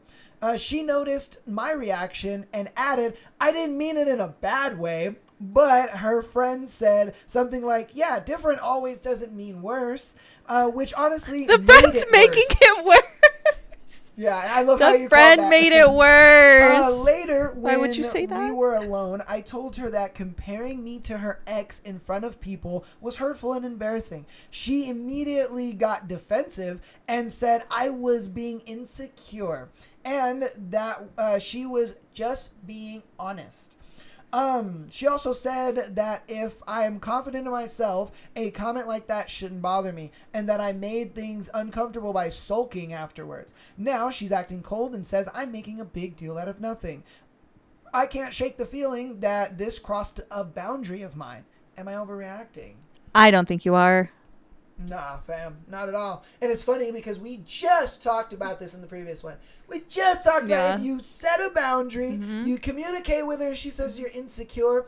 That's what it is. Now, I'm going to take it a step further. She doesn't honestly like guys like you. I'm going to be honest with you, okay? She doesn't like guys like you. She likes more assertive, very forward kind of guys. That is what she's attracted to. But I think because of her past maybe trauma, her past situation, she looks at it like, okay, I dated 3 assertive guys now. Maybe I should date a little more of a passive guy and see if that changes things. Even though assertive men is what she is actually attracted to, she thinks dating a more passive guy, the relationship may last longer and may, lead to marriage, whatever the case may be. And I think that's why she's dating you. Not to say that she doesn't like you or love you or anything like that. I'm not saying, run out there and go break up with her now. Put the pitchforks and the torch away. It's one of those things where you do have to understand that sometimes people in general will date outside of their, natural likes. Out of their type. Exactly. Natural likes and tendencies. I don't really like to use the word type. I like to say it's more their natural likes, their tendencies, what they're naturally attracted to, because in biology, we don't choose attraction. Attraction is something that's just natural and innate to us. It's just there. Yeah, it's one of those things. It's the reason why women are naturally attracted to tall men. It's why they're naturally attracted to men with a lot of resources, naturally attracted to men that are cognitively abrasive towards them. And what I mean by cognitively abrasive towards them is they're assertive, they're dominant, they're able to give that level of masculinity to them that they feel they need in the moment. And so a lot of girls like to call that emotional intelligence. I like the scientific terms for it, but that's, what you guys are probably more common with. And so you got to also take it from that side as well. I think that's why she kind of got defensive and was saying the shit she was saying, is because she kind of looks at it like, I like him, he's cool, but he ain't really like everything that I'm looking for. I'm not like, this is not what I'm innately attracted to. I like the relationship, it's good for me, but it's not what I'm innately attracted to. That's what I think. I mean, definitely the vibe that I got from the explanation of that situation was that the friend knows something. Like, she talked to the friend.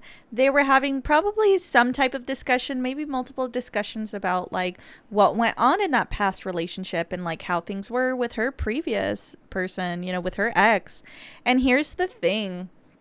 Again, I hate to say it, but it's true. There's always just like that little bit of truth behind those comments, those jokes, those things that we want to kind of just like laugh off. We really shouldn't. I'm not saying we got to dissect them and overanalyze them, but there's something to be said about them. There's some conversation to be had. I definitely think that this is her saying that she wants maybe more intensity from you, just more, again, more interest, more passion, more spice. Obviously that was something that she enjoyed previously. Maybe she's shy too. She doesn't know how to say those things. She likes, like Erin said, the other parts of the relationship, again, just depending on how she is, where you guys are at in your relationship, like that is something that maybe can greatly improve what you guys have between each other, but at the end of the day, I think no one should be feeling inadequate in their relationship. If you feel like it's too much, then I would say, find someone who makes you feel like you are satisfying them, both in the relationship and just intimately, just because I feel like it just is like a snowball of like other problems. If you're starting to feel like, okay, well, I feel like this isn't, if they don't like that or they don't want this or it's not enough for them, then it's going to start and trickle outward. It's going to grow. So again, I think, if you feel like if you feel like you're interested, try and spice it up, have a conversation with her about it, see what she means by what she's really saying. Because it seems like she wants to say something, but she's just not flat out saying it. Yeah. What I think personally is she wants you to be more like domineering. Oh, 100%. Yeah, she wants you to be more of a dominant. Yeah, like take the lead. Yeah. She looks at it like you're probably the type of guy where you guys get in the car and you're like, what do you want to eat? Instead of being like, I'm going to take us here. Yeah. I know where we're going. Or, she's like, oh, where are we going? Oh, you'll see. She wants more of that, like, take charge. Yeah. You know, you ain't got to, like, choke her and slap her ass or No, anything. you don't. You ain't got to do nothing like that. But you just kind of got to take the Start lead a small. little Yeah. more. Start with things that are really manageable. Yeah. You know, and who knows, like, it could even make you start to feel a lot more confident in yourself. Yeah, man. You know? Little confidence. Mm-hmm. Yeah, man. So, like I said, don't obviously be someone that you're not. No, and don't overanalyze it. Yeah. I mean, he's a guy. I think he's going to regardless. Well, yeah, but I'm saying start small. Start with, like, Yeah. the things that you said where you're like, oh, I'm going to take you here. Yeah. I want you, you know, to be ready by this time, please. Yeah. Or, You know? wear something a little like this because, we're going to be doing this. We're going to be doing that. Oh, I got Yeah. a whole day planned for you. Yeah. You know, wear some comfy Yeah, walking take this shoes day and- off. I'm going to Yeah. take you out. Yeah. You know? Make it to where it's like she just got to show up. Yep. She just shows up. That's the best. Looking cute. Oh, that's the best. Told you. You got a Honestly. woman right here. So it's not like I'm lying. Am I lying? Because a lot of people, they think when I give advice, right? Right. And this is what I love about bringing women onto the show. I love it. You want to know why? Because I get vindicated every single time. Because a lot of dudes are afraid to be men. They're afraid to be, like, domineering. They're afraid to be masculine. They're afraid to kind of, like, take a girl and fucking lead her. And they think that she wants to be a leader too. That she wants to do this 50-50. No, she doesn't. She wants you to make the tough choices. She wants you to be able to lead her into the full charge. And she wants to be able to look at her man and know that, like, when shit hits the fan or when there's things going on, my man's got it. Like, my man's got that shit. He's good. A lot of people like to say that, oh, no, that's not true and all this and that. Look, you can sit there and advocate for the 5% of women that are like that all you want. But the 95% of women, they want a guy. Even the most boss babe making, 100K plus a year, she still wants her man to be domineering. She still wants her man to be like, hey, heels, dress, 7. She's like, what? Where are we going? You'll see. Be ready. Yeah, be ready. That's it. Be Ominous, mysterious. And it's Be punctual. I love that point. Oh, 100%. Yeah, punctual. And so, again, I'm not saying to kind of like, don't be who you are. If you're that type of more, soft kind of guy or whatever, there are ways that you can still be yourself, but still give off that kind of energy, if you will. Like I said, who knows? It might, like motivate something inside of you. Truly, like it might make you more confident. Yeah. You can do it, brother. I know you can.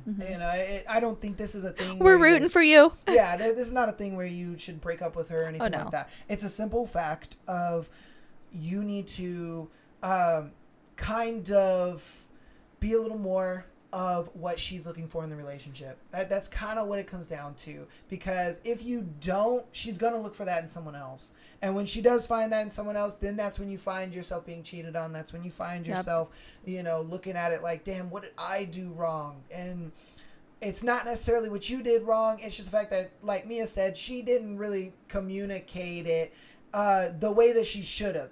I'm sure she's communicating it. Don't get me wrong. Women communicate things very... We're cryptic. They're very overtly. Yeah, they're not It's in code. Yeah. Figure it out. You gotta pick up on the Figure it out. signs I and dropped you like 10 hints already. She's gonna say certain things. She's gonna kind of hint certain things to her friend. Like, ooh, I don't know, Chris Hemsworth, his arms, and you know what I mean. And you ain't really, got it like that. Yeah. Hit the gym, nigga. Hit the gym. Hit that gym tomorrow. You wanna know why? Cause she throwing something a little cryptically. She is. Or she's just like, ooh, Daniel, he makes the best cheesecake. Start learning how to cook, brother. Start learning how to cook. I'm telling you. So it's one of those things, again, she's communicating these things. It's just you're not picking up on the signs. No. Yeah, and that's what she wants. She wants you to be more masculine. She wants you to be a little more assertive. Take charge. Take charge. And like I said, you ain't got to choke her or slap her on her ass, unless that's what she wants. You know what I mean? Hey. Freak flag fly, baby. You know what I mean? I ain't no stranger to a little booty. Okay, on to the next one. Hey, we keep it on dopey over here, girl. No, Keep you're it being on. honest. Yeah. Okay. So am I the asshole for telling my sister about her husband? Ooh. I'm 25. My sister is 38. And so is her husband. So her sister is 38 and her husband's 38. And she is 25. They have been together since I was like 10 years old. So he's like a big brother for me in my eyes. He commented on an Instagram story where I was in a mini dress, and I told him, he then said, dress or top. I was so grossed out. I have no idea. Maybe you caught something in there I maybe didn't catch. I don't know. My dad told me it's absolute hell falling for my brother-in-law at this moment. My husband said I did the right thing, but I can't help but feel guilty. Okay, so I guess Cliff Notes version is, because that didn't make sense to me. I don't know if that made sense to you, but her sister's husband saw her out on the town in an Instagram story and was like, ooh, you wearing a little mini dress. He said, you looking good, you looking right, something to that degree. And then you was like, hey, Dad, look at this shit. Should I tell her what's going on? That's what I'm assuming. That's kind of what I got from the story, too. Okay. Yeah. And so I guess she's wondering if she should tell her sister that her husband out here lurking and looking, trying to see the whispering eye. Oh, man, that's so tough. That's so tough. Like, knowing me to my sister, I would definitely say something. Okay. Immediately. Yeah. And the thing is like, every dynamic is different. So it's like, you don't know, are you like, like you said, you kind of like grew up with them always being a couple and always being around, like where to you, it seems like not only is he just brother-in-law, he's just like brother, So like, I don't know, just with that comment, just the way it's phrased, it doesn't seem brotherly to me. Yeah. It seems a little different. So I would say, yeah, definitely tell your sister, like, give her the scoop, because women just be knowing. I'm going to be honest. Women just be knowing. We get gut feelings about things. And like, sometimes we just need those little bits of evidence to connect the dots. Yeah. I think it's one of those things where if you were to tell her about this and you're just like, hey, this is what I saw, this is what happened, you make your decision, she might just be like, you know what, y'all FBI table it out and be like, I connected the string starting November 7th at 12 p.m. and then it went over here to October 21st at 6 in the morning, and then now I'm connecting over here, but see, this didn't make sense. There was a missing piece, and now you gave me the missing piece. You know how you girls are. You guys FBI it up and everything. So, again, I think I agree. Just tell your sister, and tell her from a neutral position. Like, 100%. Like, hey, this is what I saw. I don't know what was going on with this. I don't know if he may have said this when he was drunk or something. Maybe something happened. I don't know. I just want to let you know so that way you could talk to him or do what you got to do. Because it may be a thing where you talk to your sister about it and she's like, oh, I told him to send that. Yeah, like I said, and I think honesty 100% is the best policy. Yeah. And, second to that, yes, she's your sister, but I feel like girl code in general, honestly, even if it was a woman that you didn't know, a lady that you didn't know, I feel like the best thing for you to bring good relationship karma to you, tell them. Yeah, that other person doesn't owe you anything, and, really your life wouldn't really be impacted, the result regardless. Just say it. Just be honest, Like I said, just girl code in general, but especially so since that's your sister. 100%. I think it's like, if anything, that's your sister. Now, if this was kind of your friend or something, I'd have been like, you could probably stay out of it if you want. You can go the girl code route. Yeah, or you could even have a friend tell, just be like, oh my gosh, so-and-so showed me this thing and like this person commented this. Yeah.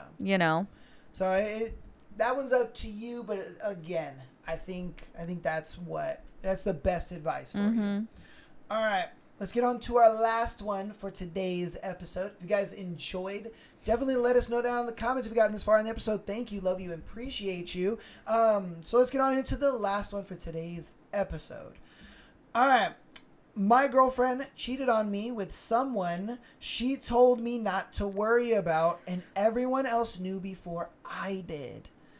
So yeah, this happened a while back, but it still messes with my head sometimes. My girlfriend, at the time, 27 female, cheated on me, 29 male, with the exact guy she kept telling me not to worry about. The just a friend / coworker / you're being insecure type, and I trusted her because we had been together for about 2.5 years, and I genuinely thought that she was loyal. Turns out, I was the only one who didn't know. Friends, coworkers, and even random people apparently knew something was going on between them, and everyone just assumed I was aware or just choosing to ignore it. Crazy work. Nobody warned me. Nobody said a word. I walked around like an idiot thinking my relationship was fine and my girlfriend was loyal while being in an extremely humiliating situation that I didn't even know existed. I didn't hire anyone, didn't snoop, didn't go looking for proof, anything. I found out by accident through an offhand comment that made everything click at once, and when I confronted her, she cried, apologized, said it meant nothing. Stop the cap. And claimed she never wanted to hurt me. What hurt the most wasn't even the cheating itself, it was the realizing I was the last person to know, and that I'd been quietly humiliated without my consent. Advice. Break up. Heck no. I would never. I would better never. friends. That too. I was going to say break up with everybody, you know? Because there's no way that your friend, someone that you should be able to trust and be vulnerable with, can't even give you that respect to be like, hey, bro, or hey, sis, like, here's what's going on. Like, do with it what you need to, you know, whether you choose to stay, you choose to stay. But if you don't, like, there you go. There's your information. Make your exit. Yeah, like, get out of this situation. They thought you were a cuck, man. That's what I'm saying. I was like, how can you just... How can you assume that somebody knows? Yeah, saying, oh, yeah, we just thought you knew. That's awful. Yeah, that's crazy. Yeah, so honestly, dude, I'll go ahead and give you the how to get over a girl roadmap. All right? And the summary version, the quick version. Honestly, you can't. Because with men, they need it from A to Z. You gotta hold their hand through the whole fucking thing, or else they're gonna sit there. Oh, but what do I do about? Oh, but what about? And then want to make excuses. So I give them a foolproof plan to get over a girl, and to stop thinking about her and all this kind of stuff. Got you, fam. Clip this shit. Okay, look, man. What you need to do is for first of all, you need to block her. You need to block your friends. They're not in your corner. Okay? Drop them. They are not in your corner. 2, you need to not be just sitting around sulking and being sad and all that kind of stuff. No. We're not doing that. Okay? We're not doing that over here. What we are doing, though, is what you're going to do. If you don't already go to the gym, I want you to go to the gym. 15 minutes a day. I don't care what you do. You can go to the gym 15 minutes and do not a single fucking exercise. But the fact that you got out of the house and the fact that you accomplished a single thing is good. All right? Go to the gym 15 minutes a day. Start working out, you know, do some little 5 dumbbells, you know what I mean? Just do the bar or whatever. Do whatever you feel comfortable, all right? Go at least 15 minutes a day. That's easy to do. It's not hard. Now, what is the gym going to do for me? Well, the gym is going to give you, the more you start making this into a routine, you're going to get out of the shower one day and you're going to look in the mirror and you're going to be like, wait a minute. Hold up. Oh, shit. You're going to look at yourself and you're going to see a massive change in your body. You're going to notice, like, wow, hold on. And then, guess what? You're also going to notice the way other women look at you. You're going to be walking in the grocery store one day and a girl's going to be, and you're going to be like, ah, shit, what's up? And that gives you that confidence. It gives you that ability to be like, wow, I am attracted to other women than my ex-girlfriend. She's not the only girl that will ever like me. She's not the only person that's ever going to be in my life romantically. Gives you that confidence. It lets you know that I am better than what I thought I was. Now that you are disciplined, you have that confidence about yourself. Pick up more hours at work. All right? I want you to work, man. Pick up extra hours, pick up extra days. You want to know why? You want to know why we're going to be doing this? Is because you're going to just be saving money. You're just going to be stacking chips. Why? Because it's a thing where when you got money in the bank and you know that you're financially solid, when you meet a girl, you can be like, yeah, baby, I want to take you out. Yeah, I want to do this. I want to do that. Or if you're in a situation where, say, you meet a girl and you're like, what are you doing today? Oh, you're not doing anything today? How about, you drop off your groceries or you do what you got to do and I'll meet you at this time. Why? Because you got the confidence. You're out here. You're looking good. She's like, his physique is yum. And, you have the money to be able to do these things. It's not a thing where you're sitting there, oh, can I afford to take a girl out? Oh, can I do this? Oh, can I do that? Nah, bro, you're there. You're done. And the girl's going to look at it like, man, he's squared away. He ready to go. Mm-hmm. You know what I mean? He got shit together. Now that you have cut off your shitty friends, you're disciplined, your physique is looking better, your confidence is going up with women. Now what you're going to do is you're going to start a hobby.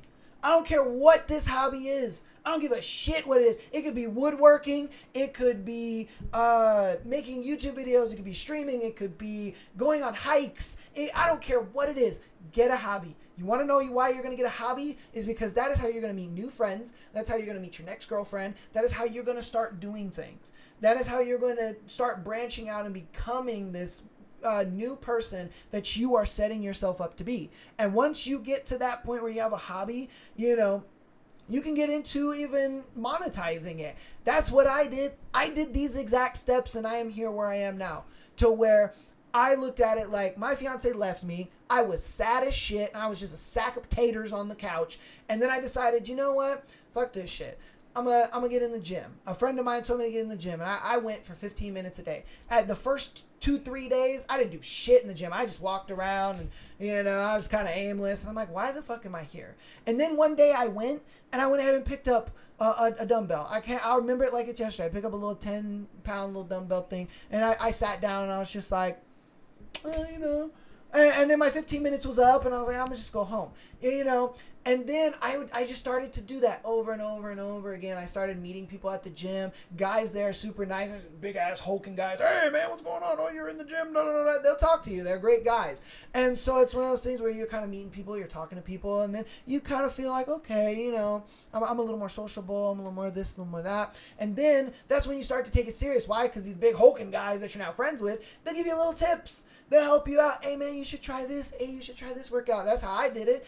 I didn't know what I was doing when I was in the gym, but these guys were like, hey, maybe you should try this workout. Oh, it seems like your body type fits this a little bit. And so with that, I got me a little game plan going. I was like, ooh, I'm going to spend my 15 minutes. I'm going to maximize my 15 minutes. I'm going to go ahead and do the dumbbells. I'm going to hit 3 sets of 10. Then I'm going to go over here. I'm going to hit the barbell. I'm going to go ahead and do pull-ups. I'm going to do this and that. And then my 15 minutes, I'm like, woo, that was 30 minutes. But that was a good workout. I remember, like it was yesterday, I got out of the shower one day, and I was just like, yo, hold on.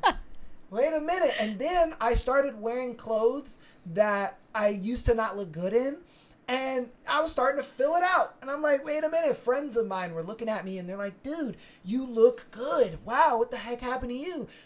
All of this compounds and gives you confidence. And then again, when you start meeting women and you start talking to them and stuff like that, you're going to feel so much more confident. And then, again, I did the same thing. I picked up more hours at work because I didn't want to be at home. I didn't want to be alone with my thoughts. Why would you want to be alone with your thoughts? That's why you go to the gym. And when you're not at the gym, you're at work. When you're not at work, you're doing your hobby. You are busying yourself. And to a girl, that's mad attractive.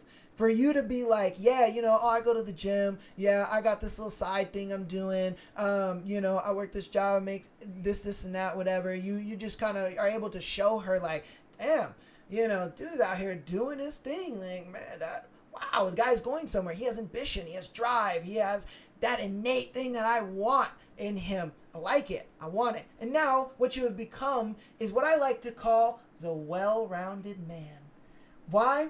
Because you got confidence, you have a physique, you got the money, and you're ready to tackle the world, baby. You ready to tackle the world? I have said this roadmap in so many episodes because so many guys sit there and they're like, how do I get over this girl? How do I get over? Oh my God, I'm so sad. Oh, I'm stuck in this. Oh, I give them that exact same roadmap every time. Every time. There's a few guys that have actually reached back out to me and they're like, dude, honestly, you saved me, man. You know, I'm in the gym. I lost 10 pounds. Oh, you know, I got a new girlfriend. Oh, you know, I started a podcast like you. Oh, I did this. Oh, I just started streaming yesterday. You know, I had one viewer, dude. It was sick. Like, it does wonders. You know, it does wonders. Just that small little roadmap. I'm telling you. I don't know if there's anything you want to add. No, that was flawless. I mean, I have no notes on that. I would say it's not just busying yourself, it's bettering yourself, you know. 100%. Honestly, cuz it's true, like maybe you're all a mutual friend group. If they couldn't tell you, if they're not for you, they're against you. They really are, you know. That's just so neglectful as a friend, like, and being a good friend, you listen to that situation, you're like, I would never. Yeah. I would never. Like the first thing I would do is march up right to my friend and be like, I need to tell you something. I don't care what friendships it ruins. I don't care what relationships it ruins. Like, so yeah, like I said, flawless game plan, flawless roadmap. I have no notes because even in like my own, like, okay, like I gotta go get over X, Y, or Z, or like I have to move on, or I have to do this or that for myself. Like, followed something similar. No looking back. And this roadmap no looking back. Great for women too. 100%. It's not just for men. Nope. But the thing is men are a lot more stubborn. What I've noticed is women are willing to kind of tackle the being single a little easier than men are. Men kind of just let it beat them up and beat them down into the ground, and they need a plan. That's what it comes down to. And if you lay a plan out in front of them and it's easy enough for them to follow, Do it. Write all those points down. Yeah, and don't get me wrong, bro. You'll notice. Give it 2 months, and you'll notice. You'll notice yourself changing a lot, and people will look at you like you're a completely different person. All right, but that's going to be today's episode. Hope you guys enjoyed. Hope you guys loved me, and definitely let her know how much you loved her. Guys, send her a dick pic. No, I'm just kidding. Please don't. Please don't. Send them to Aaron instead. I'll love him. I know he will. Oh man, 8 inches and above, please. I got standards. All right. Love you guys all. I will see you on Thursday for another book episode. We'll have a thread, book, all that good stuff for all you spicy book lovers. And then, well, we'll keep going on into the week, on into the new year. We'll definitely bring Mia back, and we'll bring other people back. This will be the year of, collaborations and having guests on and stuff like that. So I want you guys to have another perspective, a woman's perspective. That's right, the feminine touch. Exactly. She'll add the little feminine touch. Don't worry. You'll see a bunch of pink and green and all kinds of crap behind me. You never know. She's like, it's a little too manly in here. Oh, the testosterone is killing me. All right. We love you guys all. We'll see you later, and peace.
Stop the cap.